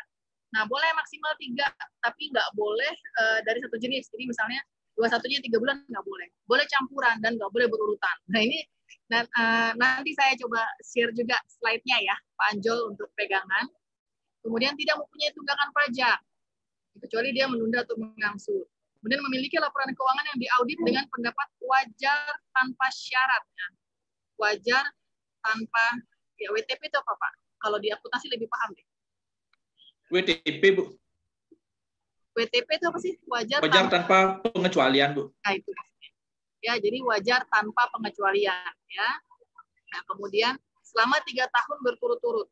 Nah, ini harus diaudit oleh akuntan publik atau lembaga pengawas keuangan pemerintah. Ya. Kemudian laporan keuangan dilampirkan dalam SPT tahunan dan tidak pernah dipidana di bidang perpajakan dalam 5 tahun terakhir. Nah, ini kalau memenuhi kriteria tertentu tersebut, maka dia bisa tuh Pak Anjol maksimal 3 bulan dikembalikan. Nah, jadi di PMK 39 ya, saya kasih review juga lah Pak Anjol ya. PMK 39 tahun 2017 ini mengatur mengenai pengembalian pendahuluan. Jadi bahwa wajib pajak itu bisa nggak nunggu 1 tahun. Ada beberapa kriteria di situ. Itu WP memenuhi kriteria tertentu, WP yang memenuhi persyaratan tertentu, WP yang beresiko rendah, itu ya yang memenuhi di PMK 39. Seperti itu sih, Pak. Terima kasih Bu. Harapannya sih mungkin nanti ada PMK tertentu Bu yang artinya tidak mengacu ke PMK 39 ini Bu. Nah kalau PMK 39 ini kan dalam artian situasinya normal Bu. Nah ketika lebih bayar ini terjadi pada saat kita tidak ada omset Bu. Nah seperti itu atau omsetnya mengecil, tentu kan PMK ini kan tidak relevan kalau kita bicara pada saat situasi pandemi Bu. Nah mudah-mudahan sih harapannya apakah ada Perdirjen atau PMK kelebihan bayar atas PPh 29 di masa pandemi ini menggunakan mekanisme seperti kurang lebih sesuai dengan PMK berapa yang 23 ya untuk PPh. Ya, mungkin lebih relevan karena situasi kalau menggunakan PMK tahun 2017 ketika itu kita kan normal Bu, situasi normal, omset ya sesuai dengan target. Nah, sekarang kan omset kita tidak bisa buat planning omset meningkat, tetapi PPh 25 kita hanya dikasih diskon hanya 50%, padahal penurunannya mungkin bisa jadi sampai 90%. Nah, itu yang mungkin menjadi hal menarik buat wajib pajak ketika ada kelebihan bayar di akhir tahun 2020 nanti Bu. Yang menarik gitu. Jadi saya jadi tertarik gitu ya untuk bertanya lebih lanjut ke Pak Anjol. Artinya kalau dikatakan tidak relevannya itu ada keberatan di pemenuhan kriteria tertentunya atau di masa 3 bulan yang dirasa terlalu lama. Artinya usulannya lebih kemana? Apakah supaya lebih cepat dari 3 bulan atau supaya persyaratan kriteria tertentunya nggak usah ada gitu misalnya? Mungkin kriteria tertentunya Bu kayak laporan keuangan wajib pajak di WTP kan itu 3 tahun berturut ya kita kan harus keluar biaya dulu biar diaudit Bu WTP seperti itu Bu. Ya, baik. Mungkin ini persyaratan tertentunya sih Bu kalau misalnya ya 3 bulan tanpa persyaratan tertentu ya mungkin sih masih ya dalam artian masih sanggup lah seperti itu Bu. Sedangkan kalau harus diaudit 3 bulan 3 periode 3 tahun berturut-turut dengan WTP ya saya rasa ya mungkin masih perlu dibijaksanai Bu seperti itu. Baik. Terima kasih Pak Anjol masukannya. Nanti akan kami sampaikan ya kepada pimpinan. Tapi yang kedua juga adalah wajib pajak yang sudah memanfaatkan insentif 50% ini sebenarnya kan masih bisa mengajukan permohonan pengurangan lagi Pak Anjol dengan cap 537 itu. Ya. Kemarin saya juga sempat ada wajib pajak Bu ya saya bantu penurunan kemudian 50 saya berikan keras kerja perhitungan ternyata 50 itu tidak mendukung saya coba ajukan sampai dengan 90% Bu ya, diterima oleh AR Bu sehingga kita ya diterima Bu. Iya. Ya artinya masih ada jalan lagi kok gitu ya.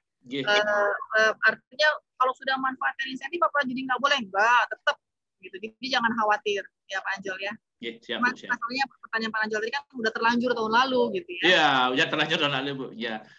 Terima kasih Bu Dian. Mungkin selanjutnya kesempatan saya sampaikan tak berikan kepada peserta yang lain untuk menyampaikan pertanyaan, mungkin keluhan selama masa pandemi, terutama di bidang perpajakan. Untuk itu waktu saya persilakan.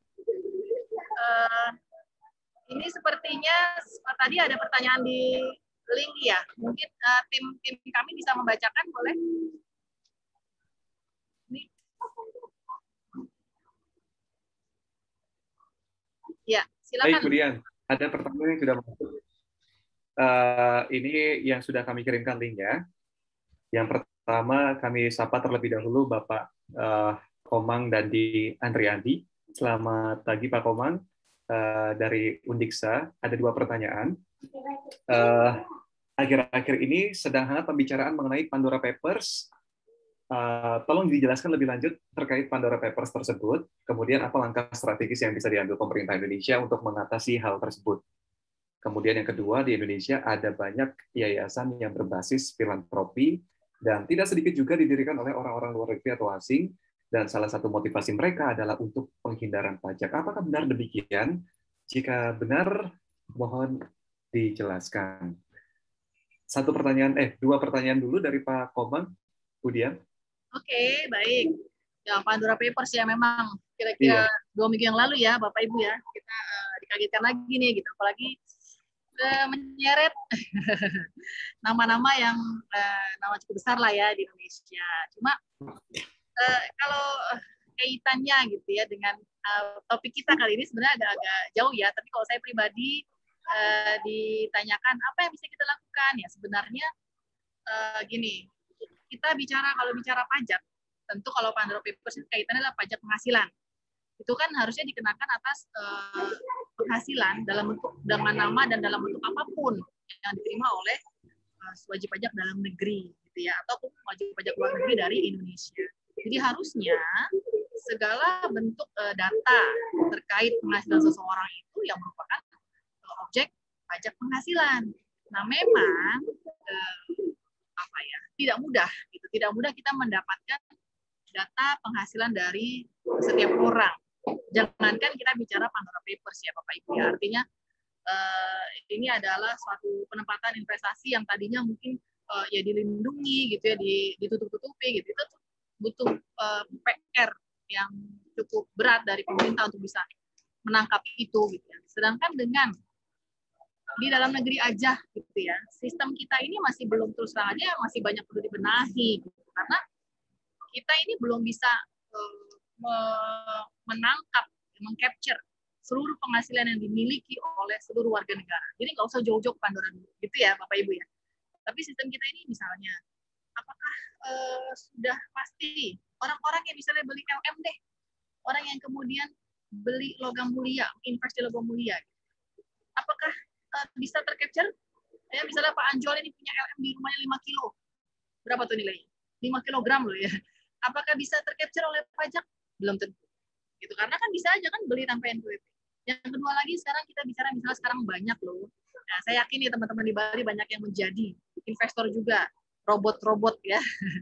Robot-robot DNA, ATG ya. Kemudian ada juga kripto. Nah, itu gimana?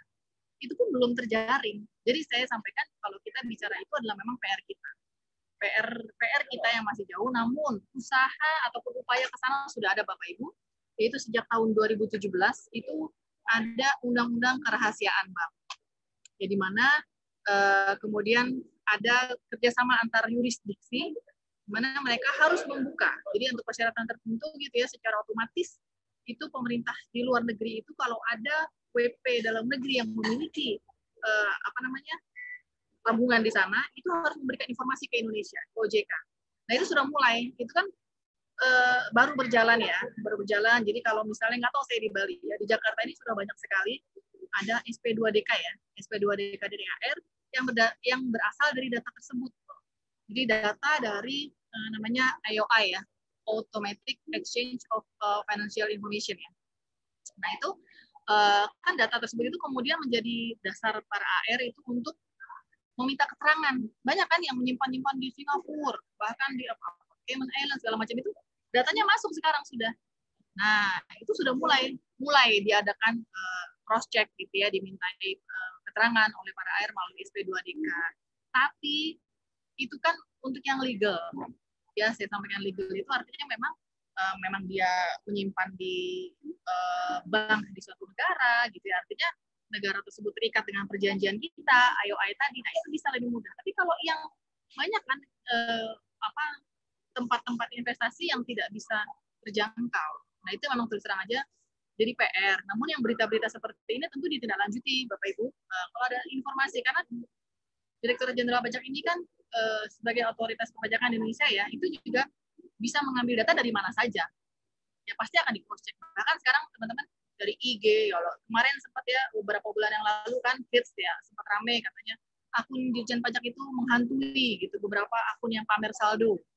Nah itu kan salah satu contohnya ya, pamer saldo. Tiba-tiba lo ada kan kalau dulu ininya slogannya ya hai ganteng gitu, review saldonya dong gitu ya. Nah, hai cantik gitu. Nah itu kan tadinya nggak ketangkep sama DJP, nggak tahu loh ternyata. Gimana kita tahunya? Katakan misalnya ada YouTuber lah gitu ya, sekarang penghasilannya luar biasa. Itu memang perangkat perpajakan kita terus terang saja belum, tapi kita sudah menuju ke sana pelan-pelan.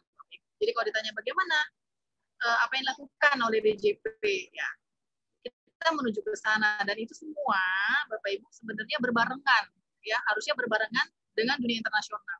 Kalau dunia internasional mendukung ya hal seperti itu ya tentu kita akan lebih mudah lagi. Terus terang aja nih saya ajak berdiskusi juga bahwa kita ini kan ada penerapan namanya GAR, General Anti Avoidance Rules. Jadi general aja sifatnya. Sebenarnya pada saat pembahasan RUU HPP kemarin itu diusulkan oleh kita adalah SAR, ya, jadi spesial, jadi bukan general, artinya lebih spesial, lebih mendalam, tapi ternyata itu ditolak, jadi tidak disepakati ya oleh parlemen. Nah akhirnya ya seperti yang sedang berlangsung sekarang ya jadi PR bagi kita, dan tentunya ini sangat membutuhkan dukungan dari masyarakat. Kalau ada info-info seperti itu gitu ya untuk dapat dibuka, tentu akan ditindaklanjuti, walaupun tetap kita semua tahu ya, kalau sudah bicara politis tentu saya nggak bisa ngomong terlalu jauh lagi gitu kira-kira ya Pak Anjol ya. Tadi Bapak yang kedua pertanyaannya apa Pak Rian? Ini terkait dengan perusahaan yang saat ini memiliki yayasan-yayasan yang bersifat basisnya filantropi gitu ya. Ini salah satu motivasi mereka kan adalah untuk penghindaran pajak. Apakah benar demikian gitu? Ini yayasan dari luar negeri gitu ya. Memang jadi yayasan dari luar negeri mendirikan usahanya di Indonesia gitu. Jadi mungkin seperti ini maksudnya ya. Banyak juga di antara kita di perusahaan-perusahaan yang didirikan di Indonesia juga mendirikan yayasan-yayasan yang basisnya adalah CSR gitu ya. Iya. Nah, ini apakah salah satu motif untuk menghindari pajak? Mengingat kalau misalnya CSR katakanlah Jarum gitu ya punya yayasan yang beasiswa Jarum Foundation, apakah ini merupakan salah satu bentuk penghindaran pajak seperti itu, Bu? Oke, baik. Kalau apakah ini salah satu bentuk, ya tentu sebenarnya gini sih Pak, ini luar biasa yang bertanya Pak siapa? Pak Komang. Pak Komang ya, Pak Komang. Jadi gini, kalau bicara penghindaran, saya yakin semua orang itu pengen menghindar dari pajak, ya Pak Anjol ya. Jadi kami pun ya, gitu ya, mungkin kalau tidak dipotong langsung tiap bulannya oleh bendahara, mungkin rasanya kalau udah dapat bukti potong tiap tahun Pak Rian ya, bukti potong satu A2-nya, A1-nya itu, aduh banyak juga pajak kita yang dipotong ya gitu kan. Tapi kan itu satu mental yang mungkin pelan-pelan akan kita benahi bersama, gitu, sehingga bukan nggak mungkin kalau kemudian mental kita akan terbentuk seperti mental warga negara di Jepang, di Singapura, di Amerika, negara-negara maju yang lainnya yang merasa bangga kalau bayar pajak. Padahal tarif pajak di sana jauh lebih tinggi dari kita. Gitu ya. Nah, jadi kalau apakah mungkin di sana? Nah, ini sebenarnya sih sinyalemen tersebut belum pernah menjadi bahasan di kami. Gitu. Artinya, oh ini Jarum ini bikin yayasan atau tidak pernah. Jadi belum ada Pak Komang ya. Jadi kalau ditanyakan niatnya, saya yakin kalau secara umum pasti ada. Terus terang aja gitu ya. Saya sebagai orang pajak ini ya, tiap tahun gitu kalau misalnya mengisi SPT apa itu diajak ngopi sama teman-teman gitu ya, teman-teman SMA gitu. Itu diajak diskusi gitu. Itu bertanya arahnya itu mereka pasti gimana caranya supaya mengecilkan pajak. Gimana supaya ya Pak Anjo udah senyum-senyum. Pasti tiap tahun seperti itu kan Pak. Ini saya biayanya nih bisa diselipin di mana nih? Saya boleh nggak masukin biaya entertainment supaya labanya mengecil. Secara umum pasti begitu Bapak ya. Nah, kalau saya sebagai salah mereka yang ngajak saya ngopi, karena saya sebagai penyuluh pajak tentu tidak akan menyarankan hal seperti itu gitu ya. Artinya kita coba untuk untuk sesuai lah, apalagi negara ini kan lebih dari 80% ini ditunjang oleh pajak. Jadi kalau memang untung ya tolong dibayar pajaknya gitu ya. Kalau memang rugi juga nggak harus bayar pajak kok gitu. Jadi kalau ditanya apakah ada fenomena seperti itu ya Pak Komang ya, saya jawabnya ya kalau yang selama ini beredar di intern kami, saya sih belum pernah mendengar seperti itu. Apakah itu sengaja mereka mendirikan seperti itu? Karena terus terang aja andai kita mengutak-ngutik gitu ya, mereka akan protes. Pasti mereka akan merasa, kita kan lihat juga outputnya. Semalam ya, Bapak Ibu kalau nonton Thomas kan, bagaimana ini contohnya ya, bagaimana juga jebolan dari salah satunya mungkin sponsor dari Jarum tadi itu kan berhasil misalnya memberikan prestasi gitu kan, membanggakan untuk Indonesia. Sebenarnya fokus kita lebih ke sana lah, kita menghargai bagaimana upaya mereka melatih para atlet misalnya ya, kalau kita ngambil contoh dari PT Jarum tadi, sehingga menelurkan atlet-atlet yang berkualitas yang bawa nama bangsa harum juga gitu. Jadi kita agak sulit ya kalau misalnya mau ngejar sampai sedemikiannya. Tapi kalau secara umum saya sampaikan tadi pasti iya. Gitu ya. Mudah-mudahan bisa menjawab ya. Baik. Demikian Pak Komang, tadi 2 pertanyaan sudah dijawab oleh Bu Dian. Kalau boleh diulas, yang pertama tadi soal Pandora Papers, bagaimana sikap pemerintah Indonesia? Ya, saat ini kita sedang fokus dalam agenda pengesahan RUU Harmonisasi Peraturan Perpajakan. Ya. Mudah-mudahan Bapak Ibu semuanya juga tetap mendukung jalannya pengesahan ini. Seperti itu ya. Yang kedua tadi seperti yang disampaikan juga oleh Bu Dian cukup jelas. Kita bacakan lagi pertanyaannya, Bu Dian. Iya, boleh Ranjel ya. Oke. Ini dari Pak Gede Darmawan nih, dari SMK Negeri 1 Negara. Tadi sempat dijelaskan tentang strategi pemulihan ekonomi nasional dalam meningkatkan belanja dalam negeri, pemberian insentif, dan sebagainya. Terus dari mana sumber penghasilan negara apabila kegiatan ekonomi bersifat belanja nih ya, dan pemberian insentif mengingat kegiatan pariwisata yang merupakan salah satu sumber devisa mengalami perlambatan karena pandemi COVID. Nah, jadi di sisi lain pemerintah memberikan insentif harus belanja dengan uang, sementara untuk pendapatannya seperti sektor pariwisata turun karena COVID-19. Nah, ini seperti apa? Itu pertanyaan yang pertama. Yang kedua, tidakkah nantinya dengan memberikan insentif UMKM akan dapat memunculkan penyalahgunaan dana karena banyak yang akan muncul UMKM baru yang berlomba-lomba untuk mendapatkan insentif. Nah, seperti apa langkah yang dilakukan apabila masyarakat mendapatkan bantuan insentif tidak membuat laporan setiap bulannya? Oke, seperti itu. 3 nih pertanyaannya kayaknya. Iya. 3 ya.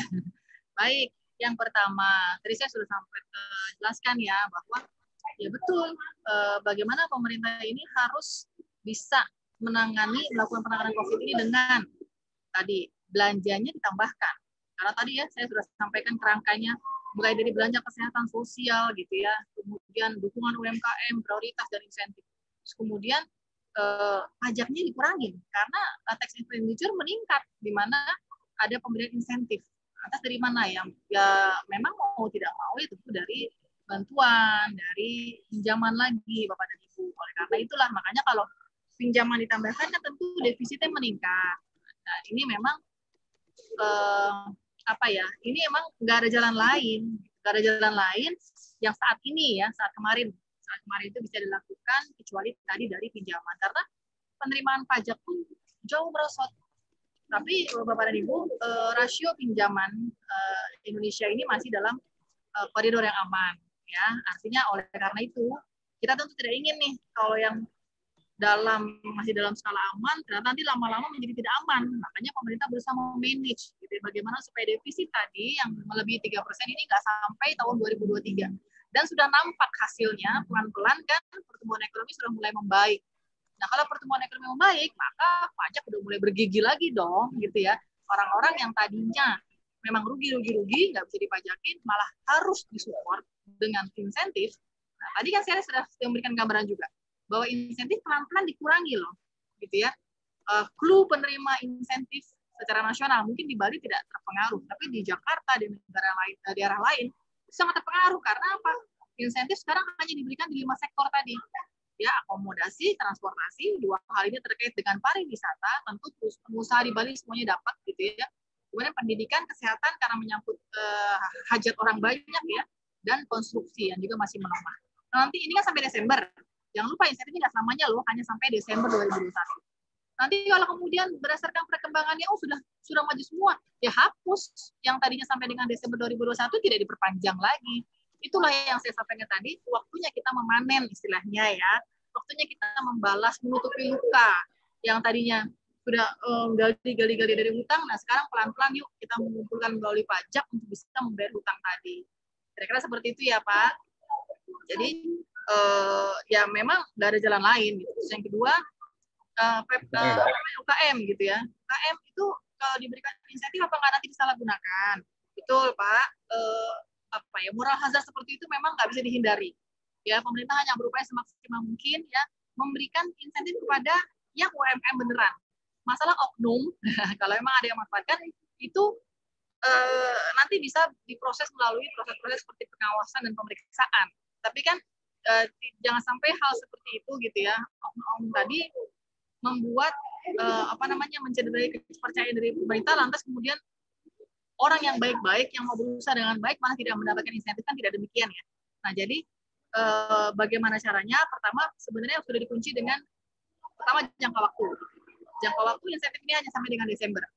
Ya, yang 0,5% ini hanya sampai dengan Desember. Jadi sudah ada perhitungannya lah oleh pemerintah kalau sampai Desember bagaimana gitu ya. Artinya kerugiannya seperti apa gitu, walaupun rugi, biayanya seperti apa. Nah, kalau secara umum sebenarnya menarik Pak. Tadi siapa yang bertanya, Pak Rian? Pak Gede Darmawan. Pak Gede Darmawan, bahwa kita nggak bicara insentif nih, bicara tarifnya. Kan rendah sekali kan, hanya 0,5%. Sangat mungkin dong disalahgunakan. Nah, karena apa? Wajib pajak yang baru berdiri itu defaultnya UKM loh. Ya, kecuali dia memilih pasal 17, maka dia harus melaporkan ke KPP bahwa saya memilih pasal 17. Kalau dia nggak lapor, maka defaultnya adalah UKM dulu awalnya di tahun pertama. Baru kalau dia memang tahun pertama itu sudah lebih dari 4,8, baru tahun depannya adalah 17, gitu ya. Nah, ini bisa saja dipecah-pecah lah usaha bikin, harusnya satu orang yang punya adalah Pak Darmawan, dia bikin 10 usaha, sehingga 0,5%. Nah, itu memang andai ketahuan pun ya, andai sama air ketahuannya satu nih, nggak bisa juga ditetapkan secara jabatan. Ini harusnya nggak 5,5%, nggak bisa juga. Sebenarnya begitu ya. Ya itu memang adalah suatu loopholes ya, loopholes dari undang-undang kita. Ya memang karena pengaturan yang seperti itu ya apa boleh buat. Tapi udah berusaha dikunci dengan apa? Oh, kalau dia badan, kalau dia PT hanya 3 tahun kok berlakunya. Ya, habis itu nggak bisa macam-macam lagi, 3 tahunnya dikasih kesempatan oleh pemerintah, gitu ya. Walaupun yang saya sampaikan tadi, misalnya miliki 10, memang oleh AR nggak boleh ditetapkan. Tapi hati-hati Bapak Ibu, bisa saja loh kita ini punya banyak tahapan kan ya dalam melakukan pengawasan dan penegakan law enforcement ya. Itu bisa loh melalui misalnya IDLP, ya, informasi data laporan pengaduan. Ya, IDLP bisa diajukan menjadi pemeriksaan khusus, gitu, atau bahkan amit-amit sampai buper bahwa ada indikasi misalnya. Ada ini. Walaupun saya bukan nakut-nakutin, tidak semudah itu, tapi intinya adalah gini, tidak semudah itu mengajukan buper, tidak semudah itu, tapi intinya bahwa ada pasalnya, ya, ada loh pasalnya, dan ini saya mau mengajak teman-teman untuk ya sesuai aturan aja lah gitu. Artinya jangan sampai memanfaatkan loophole-nya yang terlaluan gitu. Gitu kira-kira Pak Anjol ya. Oke. Termasuk tadi kalau misalnya tidak memanfaatkan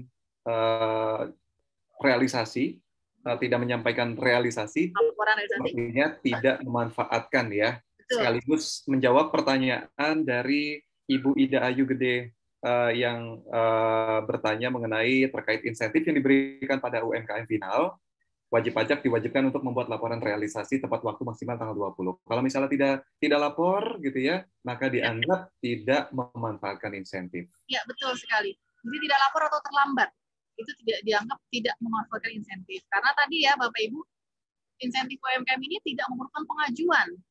Ya, sifatnya ditanggung pemerintah. Nah, bagaimana kita tahunya kalau Bapak Ibu itu memanfaatkan insentif kalau tidak membuat laporan? Nah, nanti bagaimana caranya? Nah, kan udah tahu nih, syaratnya hanya membuat laporan paling lambat tanggal 20.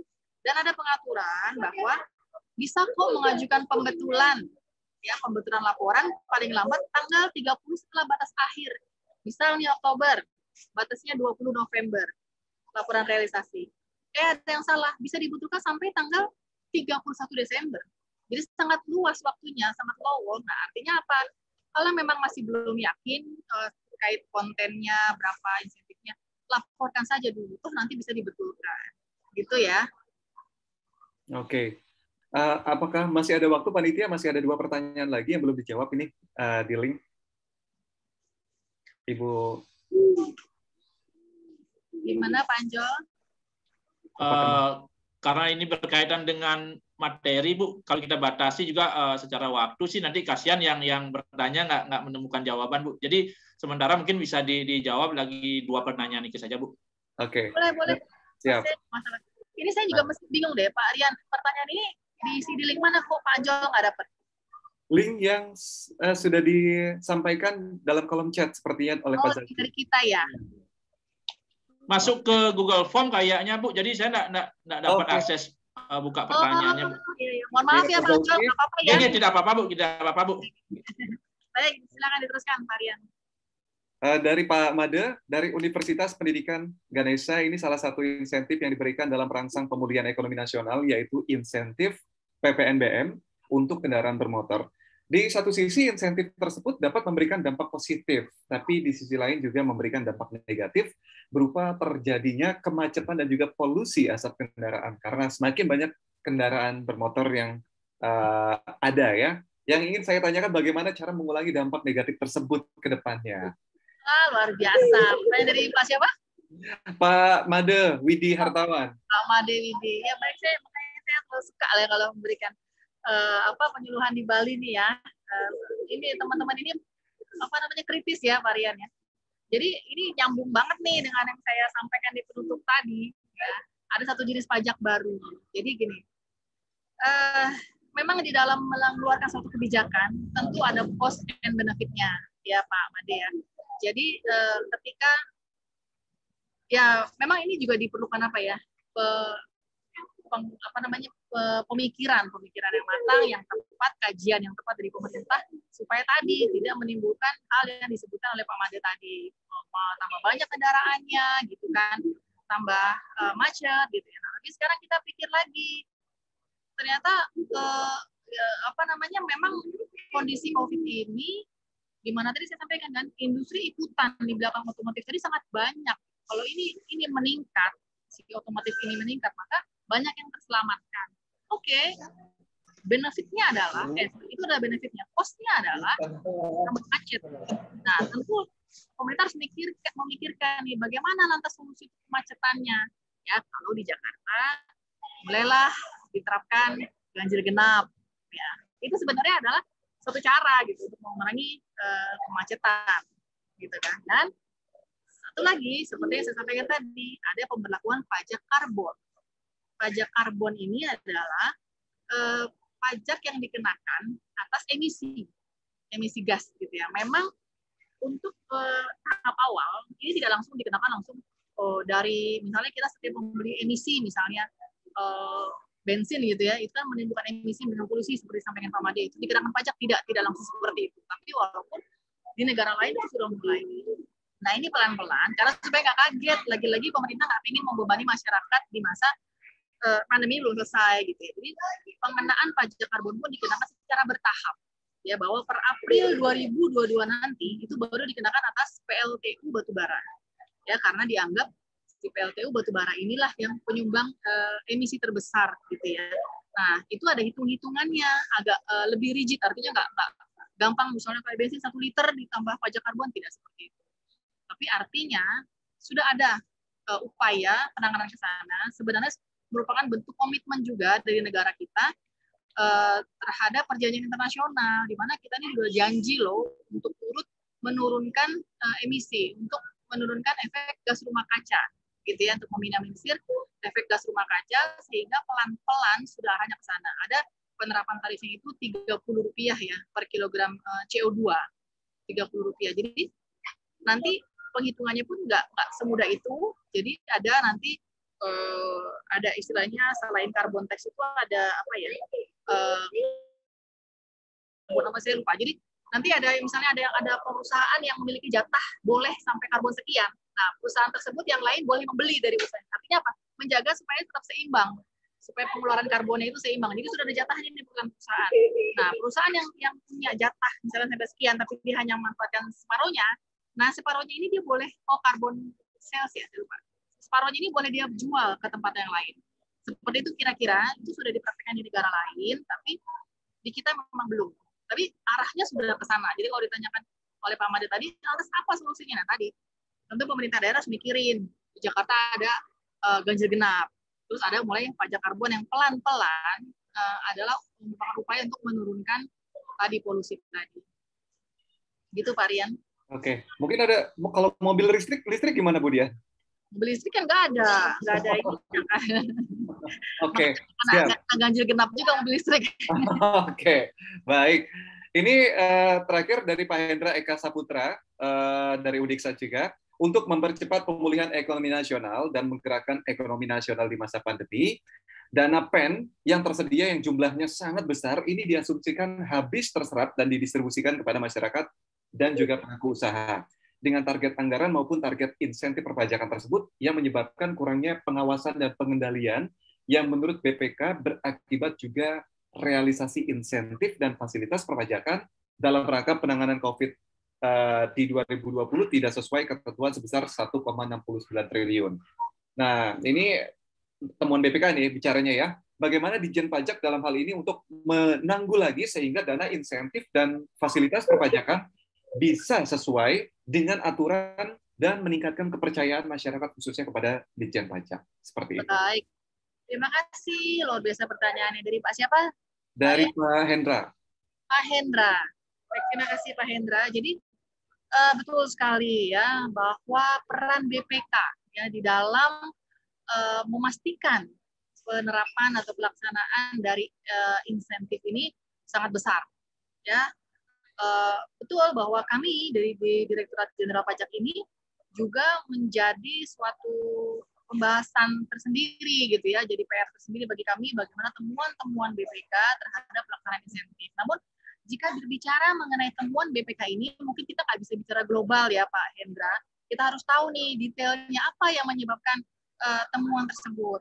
Sebagian besar kan memang masalahnya adalah waktu itu penyerapan misalnya. Kalau kita bicara masalah penyerapan ya, nah ini memang pasti ya biang keroknya adalah edukasi seperti ini ya, biang keroknya pasti. Artinya apa?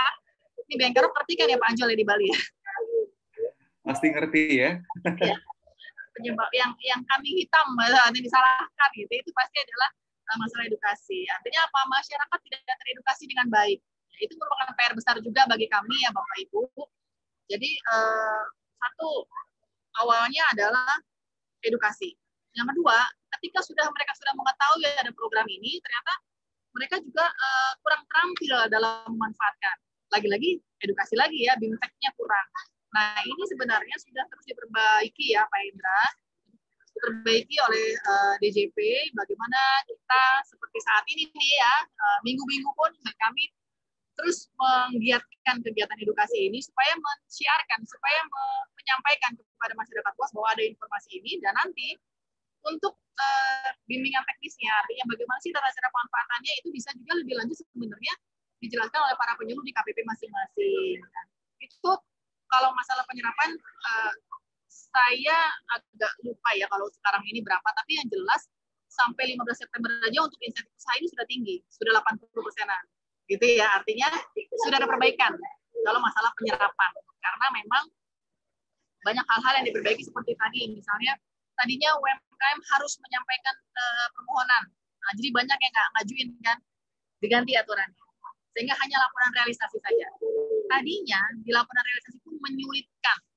Pasti Bapak Ibu sering mendengar ya atau mengalami ketika awal-awal membuat laporan realisasi UMKM itu nggak mudah. Jadi banyak juga yang tidak memanfaatkan. Akhirnya dipermudah lagi. Jadi di tim IT kami itu kemudian lebih mempermudah lagi proses pelaporan realisasinya sehingga sekarang sudah mulai banyak. Jadi kalau masalah penyerapan sih kalau sekarang sudah teratasi ya. Jadi apa yang dilakukan ya tentu kita mengevaluasi permasalahannya apa. Nah ada juga masalah yang lain yang saya dengar itu misalnya adalah administratif ya Pak ya. Administratif Pak Hendra kayak misalnya ternyata wajib pajak yang memanfaatkan insentif ini sering salah. Kan ada ya, saya tadi tidak menjelaskan secara detail, tapi saya yakin Bapak Ibu sini paham bahwa misalnya pemanfaatan insentif PPh 21 DTP, PPh 21 ditanggung pemerintah. Itu kan si pemberi kerja ya tetap harus membuat kode billing, tapi memberikan keterangan. PPh 21 ditanggung pemerintah X PMK 82. Misalnya gitu ya. Terus ada di bulan apa, tanggalnya berapa.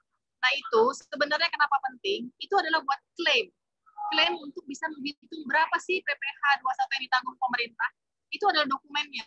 Nah namun banyak pihak yang merasa, oh orang nggak ada pajaknya ini, jadi bikinnya asal-asalan. Sehingga ketika bikin misalnya untuk DTP di bulan Oktober, ada loh tanggalnya DTP-nya misalnya bulan September gitu ya. Tanggalnya tanggal Oktober. Tanggalnya udah lewat lah katakan. Tanggalnya tidak sesuai. Nah, itu yang menjadi temuan BPK. Atau misalnya XPMK-nya salah. Nah, itu kan administratif sekali ya. Jadi, ya bagaimana lantas supaya dilakukan DJP ya? Tentu sekali lagi adalah pertama melakukan sering-sering melakukan edukasi seperti ini, dan yang kedua kita juga ini sudah berupaya ya secara sistem ini mengklasterisasi itu atas disebutnya data anomali. Jadi kalau Bapak Ibu ya pernah mendengar, jadi kita sudah mengkelompokkan ya, yang tadi yang salah-salah tadi itu namanya data anomali, karena yang salah-salah tadi sebenarnya kan merupakan insentif, tapi nggak bisa diakui oleh BPK. Nah ini yang kemudian data anomali ini ya diproses oleh tim IT kami, kemudian diperbaiki, kalau perlu tindak lanjut ke WP, kemudian akhirnya akan meminta WP untuk membetulkan. Seperti itu kira-kira Pak Hendra, kalau upaya yang kami lakukan. Oke, pertanyaannya sudah dijawab semua, Bu Dian? Sudah semua. Bapak Ibu, kalau ada yang mau menyampaikan lagi atau mau berdiskusi, silakan raise hand ya. Ini kayaknya kita masih, kalau sesuai jadwal, masih ada waktu 15 menitan ya Pak Anjol ya. Ya betul Bu, masih ada waktu. Mungkin bagi teman-teman yang ingin mengajukan pertanyaan, usul saran, masih ada waktu sekitar 15 menit sebelum diakhiri oleh Bu Dian. Silakan teman-teman. Sambil Bu, minta tolong kami untuk dapat mengisi post-testnya ya Bapak Ibu ya. Mengisi post-test dan juga link evaluasi ya Pak Rian ya. Kami mohon masukan dari Bapak Ibu mengenai kegiatan kita hari ini supaya menjadi perbaikan bagi kami ke depannya. Betul, post-test sudah di-share oleh Pak Zauki. Silakan Bapak Ibu melihat notif yang ada di kolom chat. Terima kasih. Bu Dian, mungkin sambil menunggu Bu, dari saya Bu, ketika dividen itu tidak dipajakin dengan beberapa ketentuan Bu. Nah jadi ketentuan ketika kita tidak menggunakan secara konsumtif kan itu tidak dipajakin Bu ya. Nah tetapi kan dalam artian sekarang yang misalnya saya ini punya PT nih, saya jadi owner di suatu PT tertentu. Kemudian ketika saya ambil dividen itu saya jadikan deposito, berarti kan deposito ini selama 3 tahun nggak bisa saya kutak-katik Bu. Benar Ya, seperti itu konsepnya Bu? Betul. Nah, pertanyaannya itu ya Pak. Ini masalah cipta kerja nih Pak Zauki nih jagonya nih. Silakan Pak Zauki mungkin bisa memberikan penjelasan. Baik, terima kasih waktunya. Mohon izin Pak Anjol ya menjawab ya. Baik, kalau masalah dividen ini memang diatur yang terbaru di Undang-Undang Cipta Kerja ya Pak Anjol ya. Jadi namanya kemudahan berusaha ya, karena memang undang-undang ini memang tujuannya kemudahan berusaha, makanya diberikan relaksasi ya, sama seperti insentif disampaikan kemudian, termasuk untuk dividen. Kalau untuk orang pribadi berarti yang diatur ya Pak Anjol, yang dimaksud yang ditanyakan ya Pak Anjol ya. Ya betul. Jadi dividen yang diterima orang pribadi memang selama diinvestasikan ya di tempat-tempat tertentu seperti yang disampaikan Pak Anjol tadi, dan dalam jangka waktu tertentu ya, maka bukan merupakan objek pajak kan, seperti itu ya Pak Anjol ya. Nah tujuannya apa ya? Tujuannya setelah diberikan relaksasi ini harus seimbang nih. Tujuannya diberikan relaksasi ini kan memang untuk memutar perekonomian seperti insentif ini Pak Anjol ya. Untuk itu selama 3 tahun tidak boleh, jangan sampai seperti tanyakan tadi sebelumnya nih, jangan sampai ini ada yang istilahnya pintar ya di sini ya. Ya sudahlah kita mau disyarat habis itu diambil lagi. Nah, itu kan tujuan utamanya nggak nyampe nih nanti Pak Anjol ya. Tujuan utama adalah memutar perekonomian Indonesia. Nah, untuk itulah kalau memang kita konsekuen, kalau memang itu mendapatkan kemudahan ya berupa bukan merupakan objek pajak dividen itu, maka ya konsekuensinya 3 tahun itu ya belum boleh diambil lagi. Jadi tetap diinvestasikan Pak Anjol. Jadi harus imbang seperti itu. Gitu ya Pak Anjol ya. Nah yang itu sih paham saya Pak. Tetapi ketika saya menginvestasikan sejumlah uang di, katakanlah yang ngetren sekarang kan yang apa istilahnya Pak, yang bermain forex dan seterusnya Pak. Nah itu kan tidak tersentuh, tidak dicolek dia dengan ketentuan tadi Pak. Jadi ya saya dividen namanya nih, dapat saham saya enggak ada pemotongan atau enggak ada pembayar. Nah, gimana di situ Pak? Saya belum sampai sedalam itu sih membaca konsep Undang-Undang Cipta Kerja itu Pak. Oh baik, jadi memang untuk penginvestasikannya memang ditentukan ya Pak Anjol ya. Maaf, jadi investasinya sudah ditentukan sendiri, ada sendiri ya listnya kemana saja boleh diinvestasikan.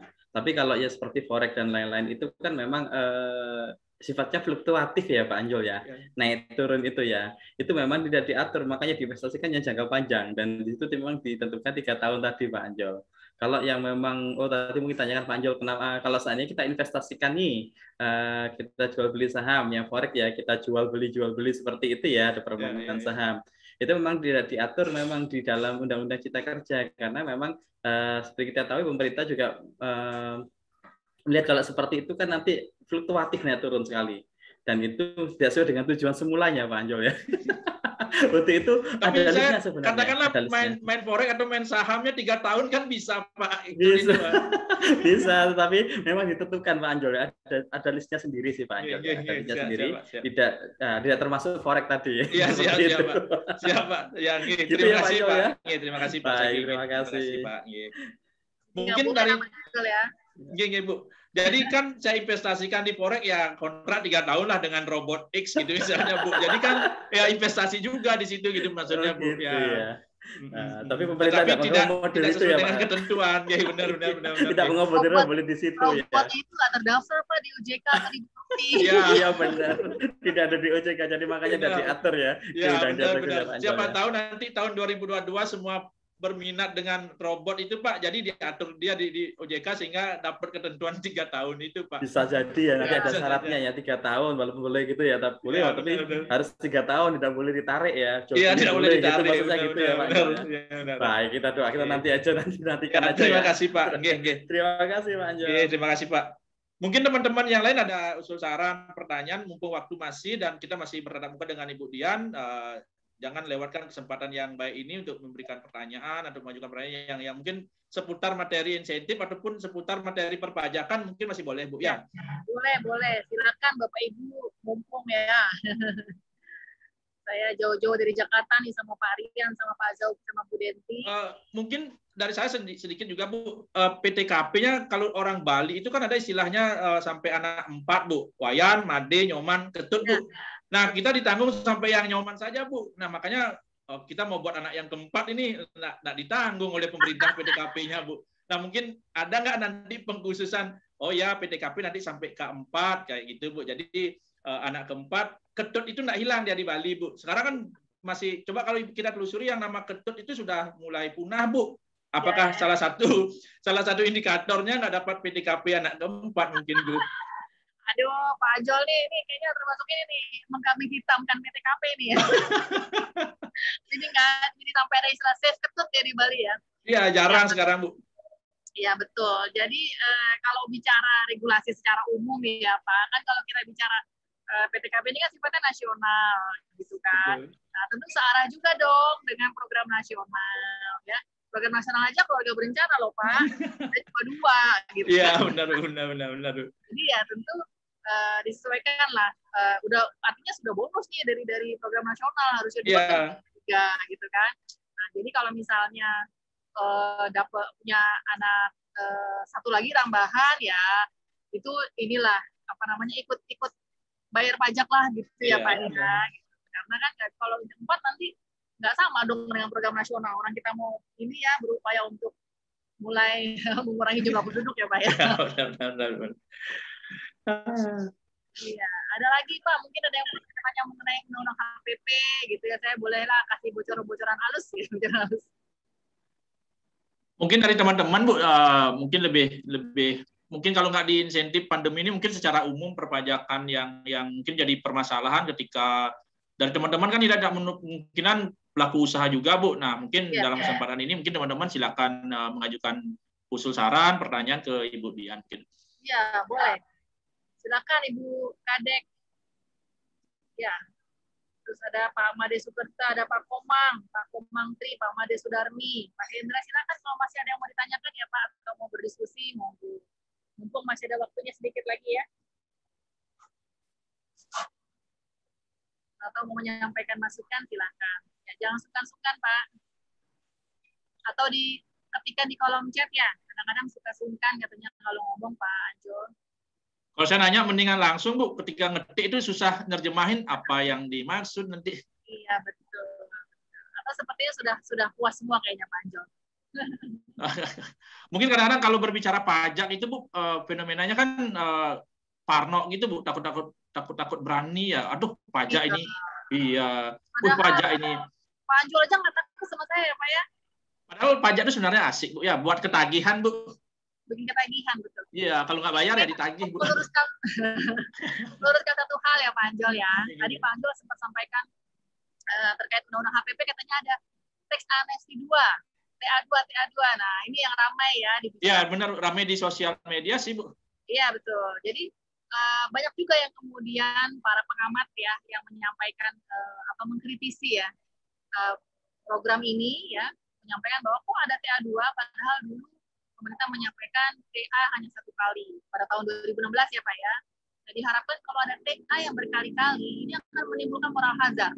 Ya, artinya nanti wajib pajak akan menjadi wajib pajak akan malas patuh gitu karena ya udah nanti akan ada TA lagi kok. Nah, ini yang mau saya luruskan. Yang pertama, ini bukan program TA ya Pak Anjol, Bapak Ibu semua. Ini adalah program pengungkapan sukarela. Atau bahasa Inggrisnya adalah Voluntary Disclosure Program. Artinya beda, sangat jauh berbeda dengan TA dulu. Nah, kalau kita bicara program yang sifatnya pengampunan, ya, kan sifatnya pengampunan, saya nggak ngomong ini amnesti, tapi sifatnya pengampunan artinya apa? Sifatnya memberikan kesempatan bagi wajib pajak untuk mengungkapkan, untuk mengakui, untuk menyampaikan yang lupa-lupa. Itu sebenarnya bukan hanya dalam TA. Sejak dulu ya, kalau Bapak Ibu kita Pak Anjol ingat tahun 2015, itu dari Reinventing Policy. Ingat ya Pak ya, Reinventing Policy itu di mana AR ketika menemukan temuan gitu ya, ada yang kurang dibayar sekian, Bapak Ibu melalui AR bisa melakukan pembetulan SPT. Hanya membayar pokoknya saja, sanksinya dihapus. Hanya bedanya waktu itu penghapusan sanksi melalui permohonan ke pengurangan sanksi ya Pak ya, permohonan pengurangan ke Kanwil. Tapi dihapuskan pasti kan, itu Reinventing Policy. Sama kan, artinya pengampunan kan, tapi bukan TA. Yang TA itu cuma sekali waktu 2016, di mana mekanismenya melalui pengisian surat pernyataan harta, menyampaikan seluruh harta dari tahun 85 sampai tanggal 2015 dulu ya Pak ya. Kemudian dengan uang tebusan yang sangat rendah. Nah kalau sekarang, ini nanti nggak pakai SPH, nggak pakai uang tebusan, tapi melalui pembetulan SPT. Ya, pembetulan SPT menyampaikan lagi harta-harta yang tadinya lupa, yang tadinya belum disampaikan di dalam SPT. Itu memang dibagi menjadi 2 kelompok Pak ya, 2 pengaturan, yaitu untuk wajib pajak yang sudah mengikuti TA, maka berlaku untuk aset-aset yang diperoleh dari tahun 85 sampai dengan 2015. Kan mereka itu berarti yang pengikut TA semua nih. Jadi kalau nggak ikut TA masuk nggak bracket ini? Nggak masuk. Ya saya nggak ikut TA, tapi mau ikut nih yang bracket yang tarifnya ada 11%, 8%, 6%. Ya Pak ya, kan lebih rendah tuh ya tarifnya. Karena kalau yang kedua, kelompok yang kedua, itu khusus hanya untuk orang pribadi yang asetnya terkait dari tahun 2016 sampai dengan 2020. Nah, saya punya asetnya 2015 kemudian. Bisa nggak saya ikut? Saya nggak ikut amnesti. Ya nggak bisa. Makanya ini bukan amnesti. Kalau amnesti dulu gimana? Nggak ada pengaturan seperti itu, Pak. Semuanya boleh. Ya. Jadi saya mau meluruskan itu, Pak. Jadi ini bukan amnesti, tapi ini adalah program pengungkapan sukarela. Kalau sifatnya pengampunan, ya memang sering dong DJP memberikan diskon-diskon mulai dari sunset policy. Apakah sunset policy amnesti? Bukan, kan gitu ya. Terus ada reinventing tadi saya sampaikan. Nah, sekarang yang PPS tadi, program pengungkapan sukarela, tadi saya jelaskan dibagi menjadi 2 kelompok.